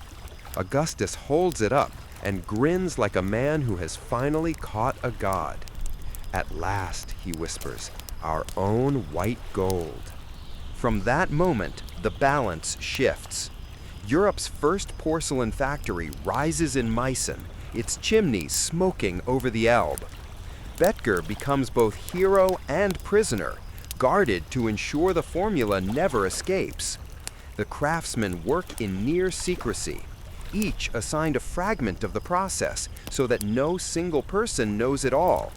It's like a monastery of clay and fire, where every brushstroke is both creation and confession.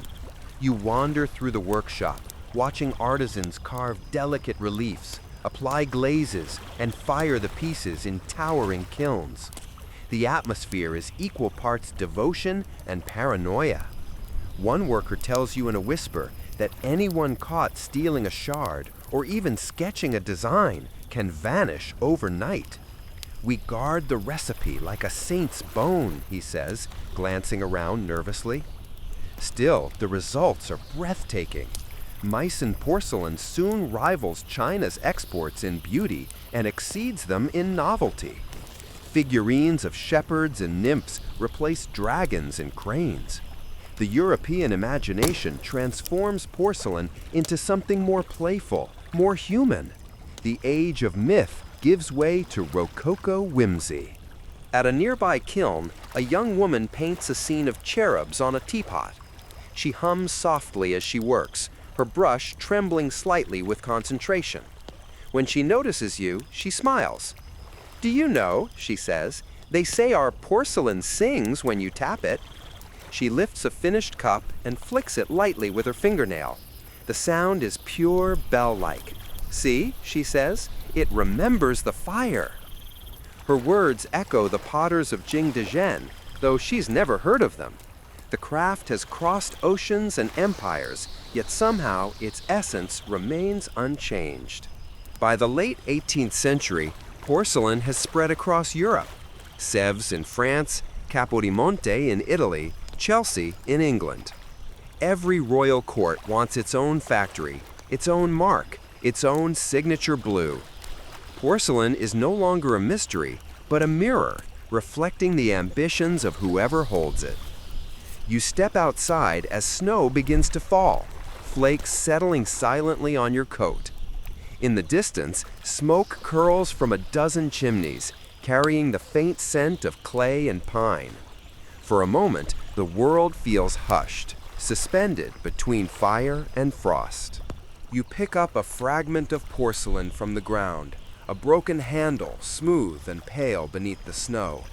Even shattered, it catches the light like a sliver of moon. You turn it over in your hand and think of the countless journeys it represents, from Chinese mountains to European courts, from secret kilns to royal tables. So much history contained in a single shard. As the wind rises, you feel the edges of time blur again. The castle fades, the snow melts into mist, and somewhere beyond the fog, you can already sense the next place waiting, the next chapter of porcelain's long, luminous story. When the mist clears, you find yourself in a cavernous hall lit by 1,000 lanterns. The air is warm and fragrant, carrying hints of wax, glaze, and the subtle musk of wood smoke. You are back in Asia, but not quite in the past you visited before. The scene feels like the intersection of memory and imagination, somewhere in Japan during the Edo period, around the 17th century, where porcelain has traveled from China and begun its own quiet transformation. You step lightly onto polished wooden floors and hear the soft clatter of feet and tools. Here, artisans are at work on a style of pottery that will eventually become known as Imari ware, famous for its vivid reds, deep blues, and shimmering gold. The pieces are smaller, more intimate than the grand vases of Jingdezhen, designed to fit elegantly into domestic rituals, tea ceremonies, seasonal offerings, and personal display. A young woman approaches you, her kimono sleeves brushing the floor, and gestures toward a low table stacked with unglazed porcelain dishes. Each is pale and delicate, like fallen snow waiting to be kissed by fire. She dips a brush into a small bowl of cobalt blue pigment and begins to paint intricate floral patterns on a cup. Her strokes are deliberate, yet fluid, like water flowing over stones. You notice the concentration in her eyes. This is art performed in silence, where every motion carries meaning.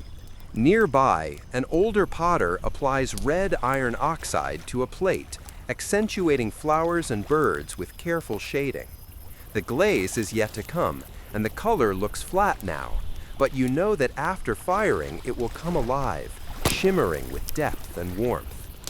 He hums softly as he works, a tune so faint that it almost merges with the rhythm of the spinning wheels. It reminds you of the dragon kiln fires, their distant echoes preserved in memory. Historians still argue whether Japanese porcelain evolved solely from Chinese influence or whether it developed independently, shaped by local tastes and philosophy. Some say it is imitation with innovation. Others claim it is a fully unique art form that reinterpreted every borrowed element.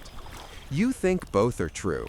You can see the lineage, but the personality is unmistakable, more restrained, more contemplative, quieter, yet no less radiant.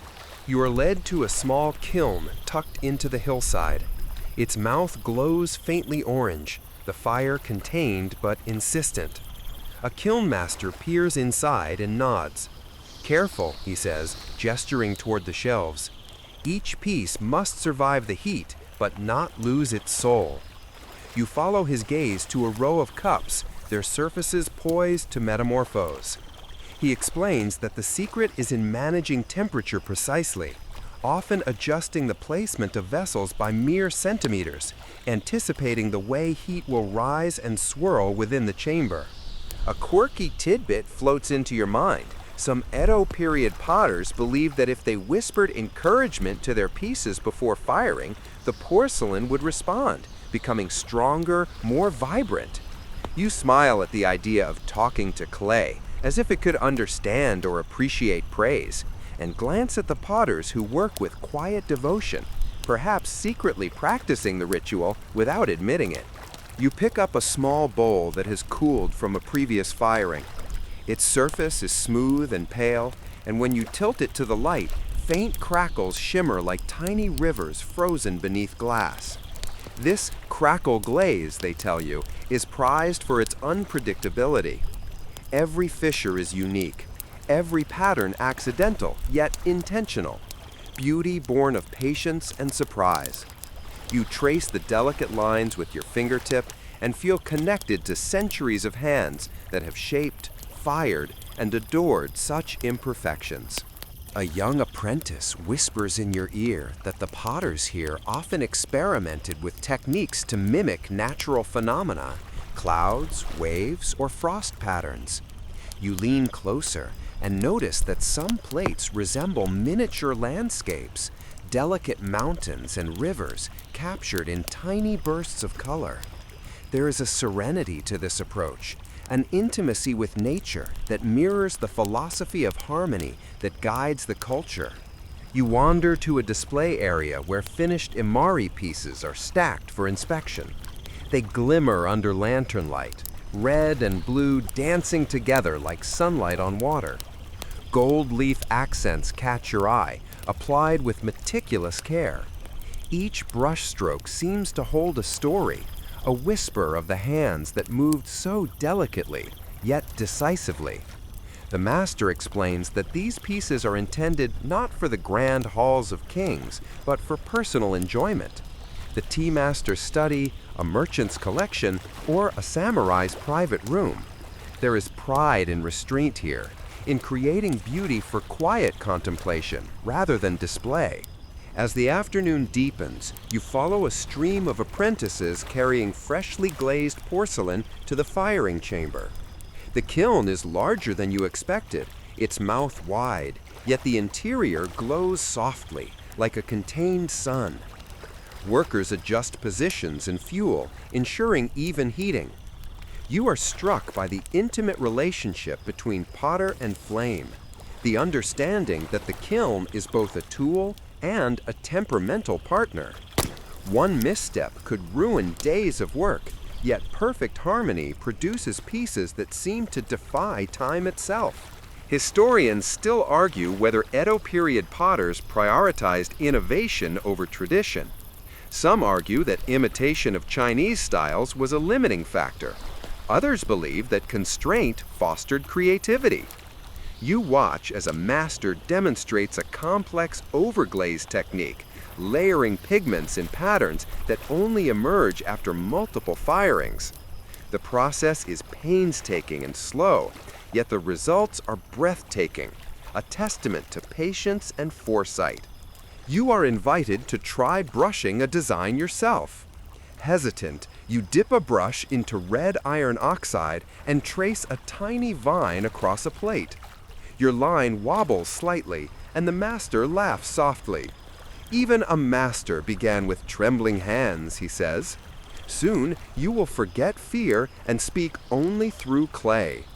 You marvel at the universality of the lesson. Whether in China, Europe, or Japan, the journey of pottery is always as much about the hand and heart as the material. Night falls. The lanterns glow brighter, casting long shadows across the wooden floors. You sit quietly, listening to the soft hum of spinning wheels, the gentle scrape of brushes, the low hiss of kiln vents. Somewhere in the distance, a river murmurs, carrying the memory of the past, Jingdezhen, Mason, the docks of Lisbon, toward this moment of calm intimacy. You lie back on a bench, closing your eyes. The crackle of the glaze, the hum of fire, the weight of centuries pressing softly into your bones. They all converge into a sense of serenity. Here, the world has shrunk to the warmth of a kiln, the delicate touch of a brush, the quiet dance between earth and fire. And you understand, finally, that porcelain is more than material. It is patience, legacy, and the enduring promise that something fragile can last forever. The light shifts again, softer now, like a pale watercolor bleeding across a page, and you find yourself standing on a quiet riverside dock. The water is still, reflecting the sky with a clarity that makes it seem endless. You notice the faint scent of damp earth and pine, mingled with the tang of smoke from distant kilns. This is Jingdezhen once more, but later than before, during the Qing dynasty, when porcelain production has reached heights previously unimaginable, and the craft has become both industrial and artistic. You walk past long rows of workshops where the air is thick with clay dust, the hum of spinning wheels, and the steady tapping of tools. Workers move with purpose, each hand performing centuries of learned gestures. Kaolin is ground into fine powder, sifted meticulously, then kneaded and wedged to remove air pockets. The rhythmic squelch of wet clay under fingertips and the soft slap of hands shaping vessels echo across the courtyard. You step closer to a potter at a wheel, observing as a small bowl rises from the spinning mound. His hands are steady, yet pliant, coaxing the clay into a perfect curve. Almost like magic, you murmur, though the man smiles wryly. He knows it's not magic. It's centuries of practice, patience, and understanding of the material. Historians still argue whether such mastery is innate or fully taught. Certainly, a lifetime in the kiln is required to achieve such fluency. Nearby, a group of apprentices applies cobalt blue designs to large vases. The pigment is imported from distant mines, painstakingly ground and mixed with water, and applied with brushes made of soft animal hair. You watch as dragons curl around the porcelain, clouds spiral upward, and flowers bloom in vibrant detail. The brush moves almost without thought, yet every line is deliberate, precise, and harmonious. It is impossible not to feel a quiet awe at the continuity of this tradition. A quirky tidbit floats to mind. Some Qing-era artisans claimed that if they painted a dragon's whiskers incorrectly, it could bring misfortune. Or so they told young apprentices to keep them careful. You smile at the notion, imagining a tiny dragon scowling from a vase over a botched stroke. You notice that the workshop is unusually quiet for such a bustling place. A kiln master leans against a wall, watching the progress with calm intensity. "The firing," he says softly, "is both punishment and reward. Clay cannot be forced. It responds only to respect and timing."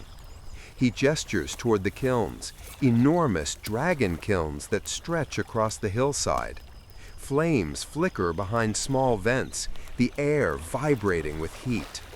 You step closer, feeling the warmth seeping into your bones.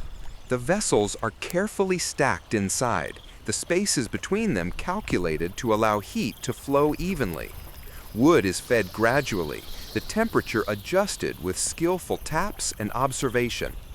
Every kiln firing carries risk. A slight miscalculation can ruin hundreds of pieces. And yet, when successful, the result is extraordinary. Porcelain that is translucent, resonant, and unbroken, with glazes that shimmer like frozen lakes under moonlight. You follow a young apprentice carrying a tray of small cups. They're pale, smooth, and fragile, their shapes delicate as petals. She moves slowly, deliberately, careful not to jostle the ceramics. She explains that the Qing dynasty has standardized many aspects of production, yet every vessel retains subtle individuality. Even in mass production, the human touch remains central. A curious visitor asks if the kilns use any chemical tricks to enhance the colors. The master laughs softly. Chemistry helps, he admits, but the secret is in observation, in knowing how fire breathes. You nod, realizing that the kiln is more partner than tool. Its moods dictate success, and the potters must negotiate patiently with each rise in temperature. Glancing at a large vase in the corner, you notice something unusual. Faint, almost imperceptible crackles in the glaze, like the veins of a leaf frozen in time. This is Bedtime ware, prized for its intricate networks of cracks, each one forming naturally during firing. Historians still argue whether the crackling was deliberately encouraged or simply accepted as an aesthetic bonus, but there's no denying its quiet beauty. You run your fingertip along the surface, careful not to disturb it, and marvel at how imperfection can enhance perfection. Nearby, a potter demonstrates the overglaze enameling technique. You watch as he applies reds, greens, and golds atop a previously fired blue and white base. This process requires multiple firings, each one bringing the vessel closer to completion. A slight misstep could ruin hours of labor, yet the results are stunning. Porcelain that seems to glow from within, intricate patterns dancing under the soft glaze. You are reminded of a story during the reign of Emperor Kangxi. Entire workshops were dedicated to creating pieces for imperial ceremonies, each one painstakingly inspected by court officials. One potter, the tale goes, spent weeks perfecting a single vase, only to have it rejected because a dragon's claw was deemed slightly too short. You laugh softly at the obsessive precision, though you understand the gravity of the task. Outside, the afternoon sun filters through bamboo blinds, casting delicate shadows across the courtyard. You wander to a pile of broken shards. Even in fragments, the porcelain seems to possess an otherworldly quality. Some are painted, some crackled, some translucent. You pick up a shard, feeling the smooth, cool surface against your palm. It's a reminder that even failure can hold beauty, that the kiln transforms both the clay and those who work with it. A young apprentice joins you, carrying a brush and palette. She points to a small dish she has been working on, decorated with a miniature crane in flight. It's not perfect, she admits, but it has life. You nod, understanding the subtle truth. Perfection is a human measure, while life is something else entirely. Art, even in its finest form, retains a soul beyond calculation. As dusk approaches, the kilns glow softly, smoke curling like whispered secrets into the evening sky. Workers begin to gather their tools, wiping dust from their hands and stretching muscles stiff from hours of kneading, shaping, and painting. There is a sense of satisfaction, quiet but profound, as another day concludes and the fired porcelain cools. You sit on the hillside nearby, watching the embers fade, and think about the centuries of effort, knowledge, and devotion contained in these fragile vessels. The hands that shape them, the fires that optimize them, the careful observation that guided them, all converge in the simple elegance of a bowl, a cup, or a vase. You take a deep breath, smelling the faint smoke, the earth, and the lingering clay dust. It's intoxicating in a subtle way, grounding yet ethereal, and in that moment, you understand that porcelain is more than material. It is patience crystallized, legacy in glass, and the enduring dialogue between human hands and the elements. The morning light is soft and golden, brushing across a quiet riverside village. You find yourself back in Jingdezhen once again, but the scene is subtly different. The Qing dynasty's imperial kilns have evolved further, and the town now hums with an almost mechanical efficiency, though the artistry remains. Smoke rises from multiple dragon kilns, curling like lazy ribbons into the sky. You can smell the faintly sweet aroma of burning pine mingled with the mineral tang of clay dust. You step into a courtyard where dozens of artisans are preparing clay for the day. Some pound it with wooden mallets, others knead it underfoot, feet bare and steady, feeling the pliability of the earth. You crouch near a large flat slab of clay, noticing its smooth sheen and the way light plays across its surface. The potter working it presses rhythmically, shaping the mound with confident, almost musical movements. You are reminded of the dragon kiln fires you observed before, the sense of patience and surrender required to coax perfection from unpredictable elements. A young apprentice glances at you and offers a small smile. She carries a tray of freshly thrown bowls, their rims still moist and delicate.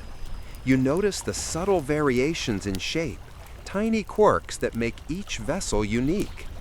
"They are alive," she whispers, as if the clay can hear her. You remember the Edo potters who spoke to their work in Japan, and you realize that across cultures, the dialogue between artist and material transcends geography. You are led to a nearby building where overglazed decoration is applied. Brushes of varying sizes rest in shallow bowls of pigment: cobalt blue, iron red, gold, and green. A master painter demonstrates the technique of layering multiple colors, each requiring a separate firing. You watch in awe as he paints a swirling dragon along the side of a vase, each stroke precise yet flowing, a dance of ink and water. Historians still debate whether the perfection of Qing porcelain owes more to inherited technique or the state's rigorous oversight of production. Some argue that imperial supervision stifled creativity. Others claim that it preserved and refined centuries of accumulated skill. You stand in the room and observe that even amidst strict standards, the artisan's hands move with freedom, guided by intuition and experience. The kiln, after all, is as much a partner as the potter. A quirky detail catches your eye. Some Qing-era workshops included small talismans hidden in the clay before firing. These were meant to protect the vessel from breaking or to bring good fortune to its owner. You can't help but smile at the notion of tiny, secret charms encased in porcelain, carrying hope along with beauty. You follow the glazed pieces to the kilns, massive structures built of brick and stone, their long bodies stretching across the hillside. Flames lick the interiors, consuming wood with slow, deliberate hunger. The kiln masters feed the fires, adjusting temperatures based on centuries of observation and instinct. You feel the heat on your face, steady and reassuring, like a living presence guiding the transformation of clay into porcelain. You linger near a stack of large jars, their pale surfaces covered with intricate underglaze blue patterns. One depicts a scene of a scholar under a pine tree, writing poetry as cranes take flight around him. The detail is astonishing. Tiny feathers, delicate ink strokes, every leaf placed with intention. You trace the image with your eyes, imagining the countless hours spent by hands trained to observe the world meticulously and translate it onto fragile vessels. A kiln master points out subtle variations in the glazes, slight shifts in hue, small crackles that form naturally during firing. Each tells a story, he says quietly. No two are the same, even when identical.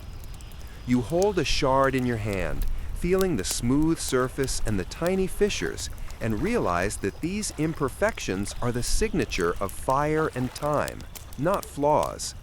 They are the proof that the vessel lived, that it endured heat and pressure, that it survived the transformation. Outside, the afternoon sun filters through bamboo blinds, casting delicate shadows across the courtyard. You wander past apprentices carrying trays of painted cups and bowls, their movements careful and deliberate. One small boy hums softly as he works, the tune rising and falling with the rhythm of his hands. You recall the stories of artisans whispering to their clay centuries ago, and you can almost hear the echoes of their voices in the quiet hum of the workshop. Historians still argue whether the technological innovations of Qing kilns were more significant than the artistry itself. Some suggest that the mastery of high-temperature firing and precise glazing techniques enabled the creation of previously impossible forms. Others argue that the true brilliance lies in the aesthetic sensibility, the ability to imbue mass-produced items with individuality and grace.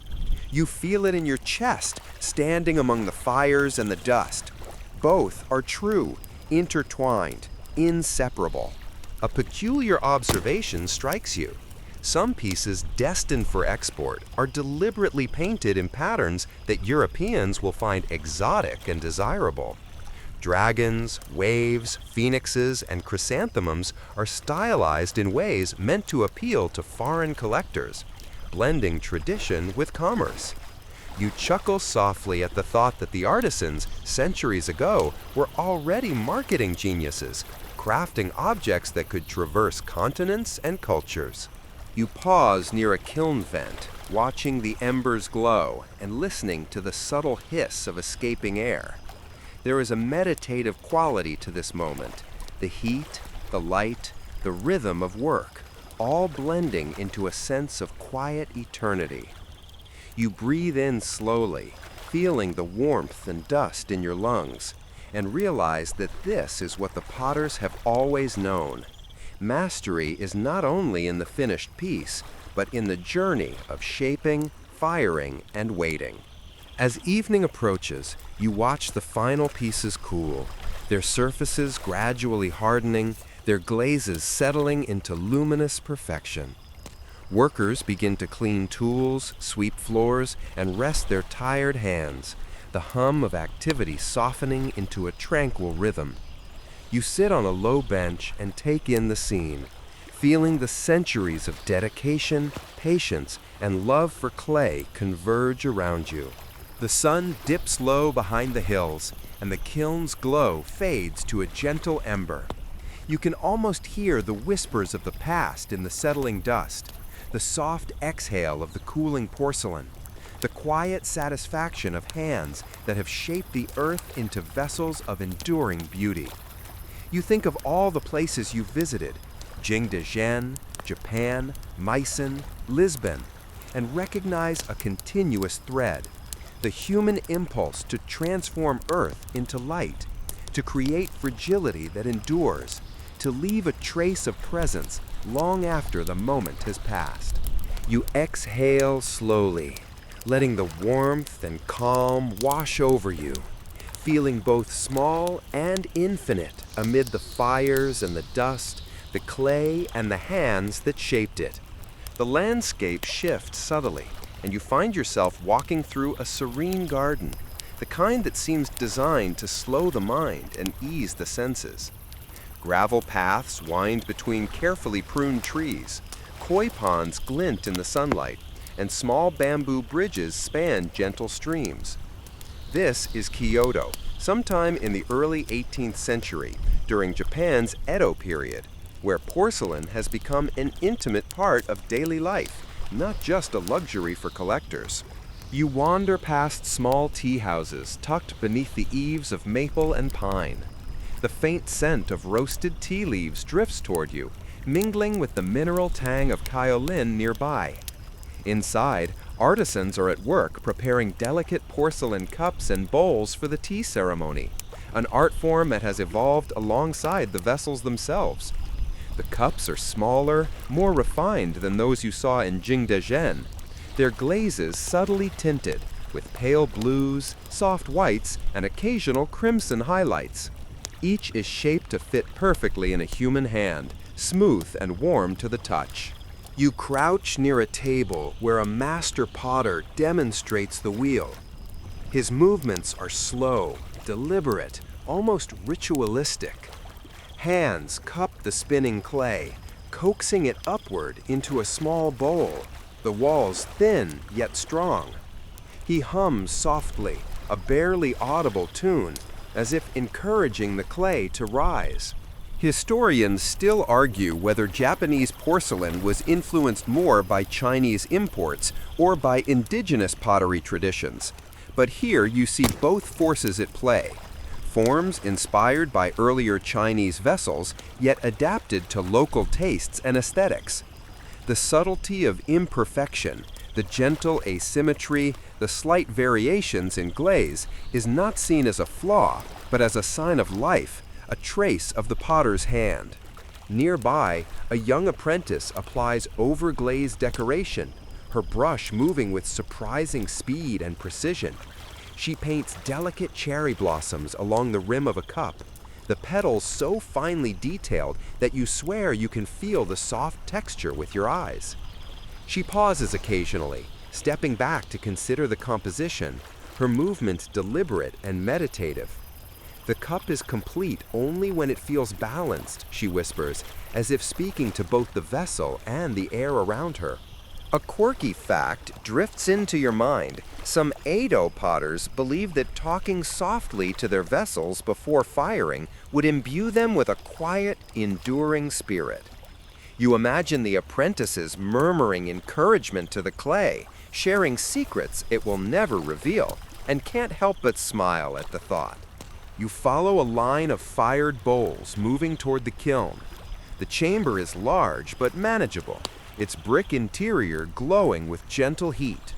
A kiln master adjusts the placement of each piece, ensuring that the flames will kiss every surface evenly.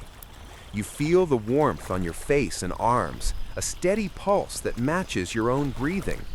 The kiln is alive in a way that almost defies description, part tool, part partner, part deity. One vase catches your eye, already cooled from a previous firing. Its surface is a subtle blend of creamy white and soft blue, the glaze modeled delicately, like clouds drifting across a spring sky. You trace a finger along the edge, feeling the smoothness, marveling at the thinness and strength. This is porcelain in its most intimate form, something made to be held, appreciated, and used, not merely displayed. Historians still debate whether this focus on domestic porcelain represented a decline in artistic ambition or a refinement of purpose. Some claim that European and Chinese imperial wares were more ambitious, grander in scale. Others argue that the subtlety and functionality of Japanese tea wares require a more nuanced skill, demanding mastery in proportion, weight, and touch. You lean back, feeling the quiet truth. Both approaches honor the material and the hand that shapes it. You notice a small boy nearby, spinning a tiny wheel under the watchful eye of a master. His hands are unsteady, and one vessel collapses, sending wet clay slapping onto the table. The boy's cheeks redden, but the master only nods, saying softly, "The clay teaches. You listen, you learn." You smile at the timeless lesson. Mistakes are part of mastery. Accidents often guide growth. You are led to the glaze preparation room. Large stone basins hold mixtures of kaolin, feldspar, and water, while powdered minerals provide color. The apprentices stir with long wooden paddles, sending ripples across the liquid surface. You watch as one young woman carefully measures cobalt for a deep blue overglaze, then mixes it slowly until it reaches the perfect consistency. The process is painstaking, precise, and yet somehow poetic. Outside, the garden hums with life. Birds chirp, leaves rustle, and the soft gurgle of water accompanies your footsteps. You pause to watch the sunlight catch the glaze on a drying table where small cups shimmer faintly. Even in the ordinary light of day, the porcelain seems to glow, capturing and reflecting the subtle movements of the world around it. A quirky story surfaces small symbols in their work, tiny crests, initials, or secret motifs meant only to be discovered by the most attentive user. You imagine future generations lifting these cups, discovering the hidden signatures of centuries-old hands, and smiling quietly at the human presence preserved within the clay. The afternoon deepens into evening, and the lanterns are lit in the workshops. Warm light spills across the wooden floors, illuminating spinning wheels, brushes, and unfinished vessels. You watch as the apprentices carry trays of painted cups toward the kiln, their movements steady, almost reverent. The kiln master monitors each tray, ensuring the heat is even, the flames controlled, the vessels safe. You sit on a low bench, inhaling the mingled scents of wood smoke, clay, and pigment. The hum of quiet activity, the rhythm of hands shaping, painting, and moving the pieces blends into a gentle symphony that is both human and elemental. You feel the centuries of tradition converge here. The lineage of Jing de Zhen, the European fascination with porcelain, the delicate innovations of Edo artisans, all meeting in this garden workshop, where porcelain is at once utilitarian, ceremonial, and profoundly beautiful. As night falls, you lean back, the warm glow of lanterns reflecting on cooled vessels. The gentle rustle of bamboo and the soft murmur of water deepen your sense of calm. You understand that this moment, like the vessels themselves, is fragile yet enduring, a small perfection carved from centuries of patience, observation, and quiet devotion. The air shimmers slightly, and you find yourself standing on a quiet European street once again, this time in the heart of France during the mid-18th century. The city hums with refinement and ambition. Horse-drawn carriages clatter over cobblestones. The scent of fresh bread drifts from a nearby boulanger, and gas lamps begin to flicker as dusk approaches. You are in Sèvres, the epicenter of French porcelain, where the art has taken on a distinctly European character, merging technical mastery with ornate decoration. You wander past the entrance of the Royal Manufactory, its doors open to reveal workshops buzzing with activity. Artisans move with practiced efficiency, each hand trained to the exacting standards of the monarchy. In one room, apprentices prepare porcelain paste, mixing kaolin, feldspar, and quartz to achieve a composition capable of enduring multiple firings. The mixture is kneaded, pressed, and carefully sifted, creating a smooth, pliant base ready to be shaped into both functional wear and elaborate decorative pieces.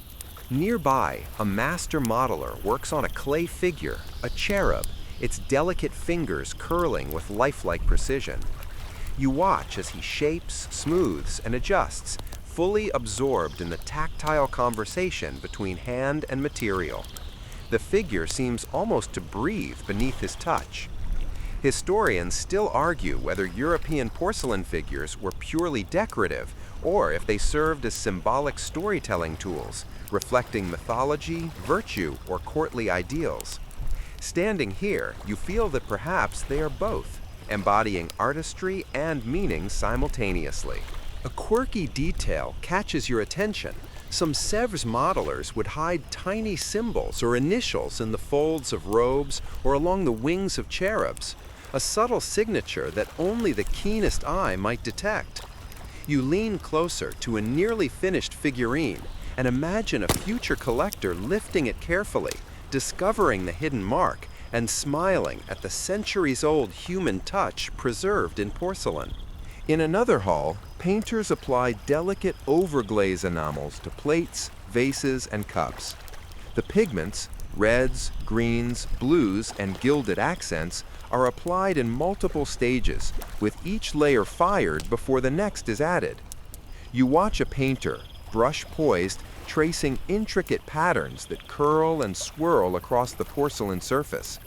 Her hand is steady, but you notice tiny quivers, subtle evidence of human effort behind the apparent perfection. She hums softly, a private melody that guides the brush. Outside, sunlight filters through tall windows, casting warm patterns across the floors and tables. You notice apprentices carrying trays of finished pieces toward the kiln. The furnace's glow pulses softly, and you feel the heat wash over you like a gentle wave. Each firing is a delicate negotiation. Too much heat, and the piece warps. Too little, and the glaze fails to mature. The kiln, much like the dragons you observed in Jingdeshen, is a living presence, demanding attention, respect, and intuition. You are guided to a display room where finished porcelain glistens under candlelight. Plates adorned with floral bouquets, vases depicting mythological scenes, and delicate tea sets rest on velvet-lined shelves. The work is grandiose, yet meticulously detailed, reflecting both courtly elegance and technical mastery. You lean close to a particularly elaborate piece, a gilded vase depicting Apollo surrounded by cherubs, and trace the delicate enamel with your eyes. It's astonishing to consider the layers of labor, observation, and artistry that created such perfection. Historians still debate whether European porcelain ever truly rivaled the aesthetic purity of Chinese wares. Some insist that the European focus on gilding and elaborate design compromised elegance, while others argue that the innovation and cultural adaptation represent an equally valid form of mastery. You stand in the room and feel that both perspectives hold truth. The European artisans forged a unique path, transforming imported techniques into distinctly Western expressions. A curious anecdote drifts into your thoughts. At Sèvres, apprentices were sometimes tasked with painting entire scenes using only one color at a time, often under timed supervision. It was a rigorous, even harsh training method, yet it produced artisans capable of astounding precision and creativity. You chuckle softly, imagining a teenager feverishly painting a series of gilded leaves while glancing nervously at a ticking clock. The evening deepens, and the lamps in the courtyard flicker as workers begin to wrap up. You follow a line of apprentices carrying painted cups toward the kiln, each step measured, careful, almost ceremonial. The heat from the furnace bathes the courtyard in an orange glow, and you feel the pulse of centuries of craft converging here. Jingdeshen's dragon kilns, Edo period teacups, Meissen figurines, all distant echoes blending with the elegance of Sèvres. You pause by a window, gazing at the Seine flowing lazily in the distance, reflecting the fading sunlight. A young boy delivers a finished cup to a collector's cabinet, his small hand steady despite the weight of the vessel. You notice the subtle imperfections in the glaze, the tiny variations that give each piece character. A reminder that even in the hands of masters, porcelain retains traces of human touch. You settle into a quiet corner of the manufactory, letting the hum of work and the warmth of the kiln seep into your senses. The scent of clay, wood smoke, and enamel mingles with the faint aroma of evening flowers drifting through the garden. You understand, in a deep, almost physical way, that porcelain is more than material. It is history, patience, and artistry fused into a fragile, luminous form. As night falls, the glow of kilns softens, lanterns flicker, and the halls grow quiet. Workers finish their tasks, wiping tools and stretching tired muscles. The pieces cool, their surfaces settling into delicate perfection. You breathe slowly, feeling the rhythm of centuries of fire, water, clay, and hands flow through you. In that moment, porcelain feels alive, a bridge between people, cultures, and generations. You lean back, watching the last embers fade, and the quiet settles in, profound and calming. The mastery of centuries hums softly beneath your fingertips, in the cool, smooth surfaces of the vessels, and in the warm, steady glow of the kiln. The world shifts once more, and you find yourself in a quiet countryside in England, the rolling hills bathed in the soft light of late afternoon. This is Staffordshire in the early 19th century, where porcelain and earthenware workshops have multiplied across the landscape. The smell of damp earth, coal smoke, and wet clay fills the air. Here, the craft of porcelain has spread beyond royal courts and elite collectors, becoming part of daily life for artisans and middle-class households alike. You wander down a narrow lane lined with small kilns, their brick chimneys puffing faint trails of smoke. Workers move about with practiced efficiency, carrying trays of shaped clay, carefully glazed cups, and miniature figurines ready for firing. You pause near a wheel, watching a potter shape a teacup, his hands steady, coaxing the clay upward and outward with gentle pressure. The wheel spins smoothly, the clay yielding in response to each subtle movement.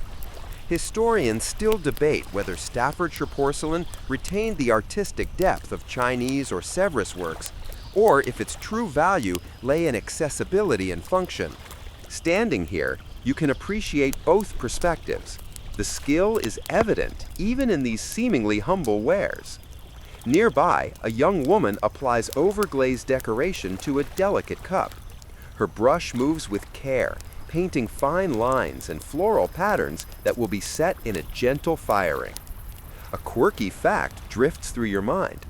Some Staffordshire painters claimed that whispering little stories to the vessels as they dried helped guide their designs, ensuring the spirit of the story lived within the cup.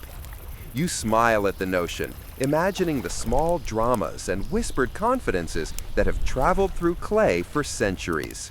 You follow a kiln master toward a long chamber where trays of painted ware await firing. The heat inside is steady, enveloping, almost tactile. He explains the process. Each piece must reach precise temperatures for the glaze to mature and the clay to vitrify without warping or cracking.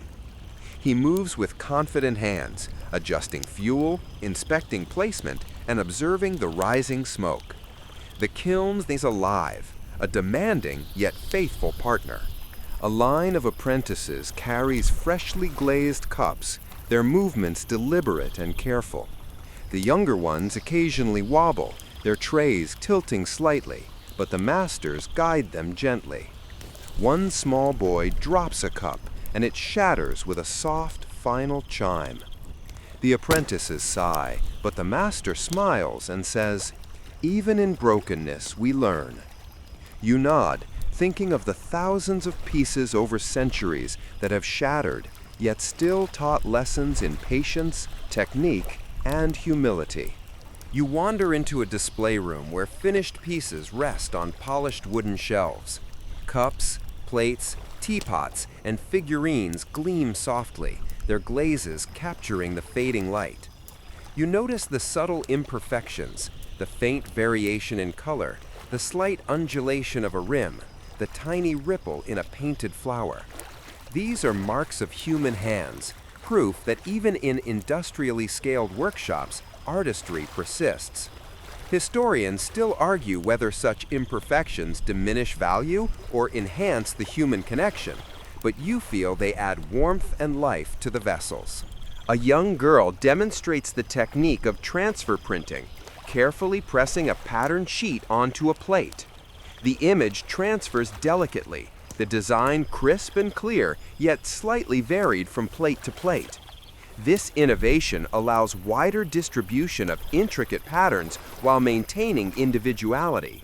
You marvel at the cleverness of the process, mechanical precision fused with human oversight. Outside, the sun dips low over rolling fields. You pause on a small hill overlooking the kilns, watching smoke curl toward the evening sky. The soft murmur of activity continues below, the rhythmic hum of wheels, the scrape of brushes, the low hiss of cooling kilns.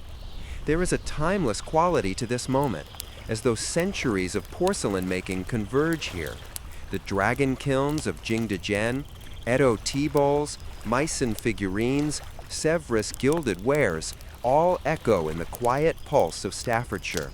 You pick up a small fragment of broken ware, smooth under your fingers, glinting faintly in the fading light.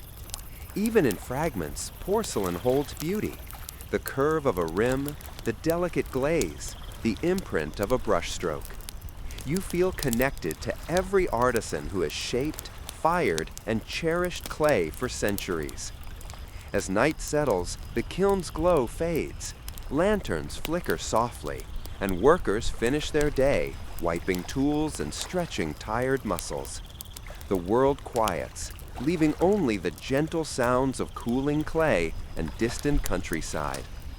You breathe slowly, letting the warmth, rhythm, and quiet mastery wash over you. Now you sink into the comfort of stillness, letting your senses soften with the twilight.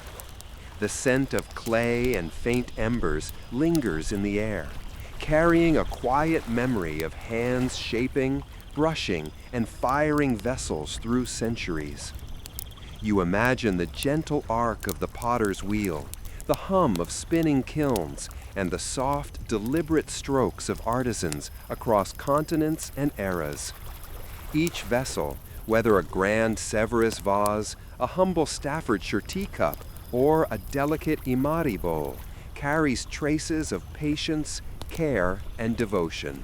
You feel the weight of history in your palms, even through fragments. The cool smoothness, the faint shimmer of glaze, the imperfections that whisper human presence. There is a calm rhythm in the story of porcelain, a gentle pulse connecting people, places, and moments across time. You imagine artisans long ago whispering encouragement to their clay, watching the fire with careful eyes, and quietly marveling at the transformation from earth to luminous vessel. Let the warmth of kilns and the soft glow of lanterns carry you deeper into relaxation. The world feels suspended, each vessel a small testament to resilience, creativity, and enduring beauty. Breathe slowly, allowing the hum of centuries to fade gently into silence. Feel the softness of your bed or chair beneath you, the cool air brushing your skin, the quiet certainty that human hands, guided by patience and love, can create something fragile yet eternal. Let your mind drift with the gentle curve of a teacup, the shimmer of a dragon on porcelain, the whisper of hands long gone. Imagine the centuries folding softly over one another, bringing calm, warmth, and serenity. You are part of the story now, a quiet witness to the craft, the patience, and the enduring glow of fired clay. Sweet dreams.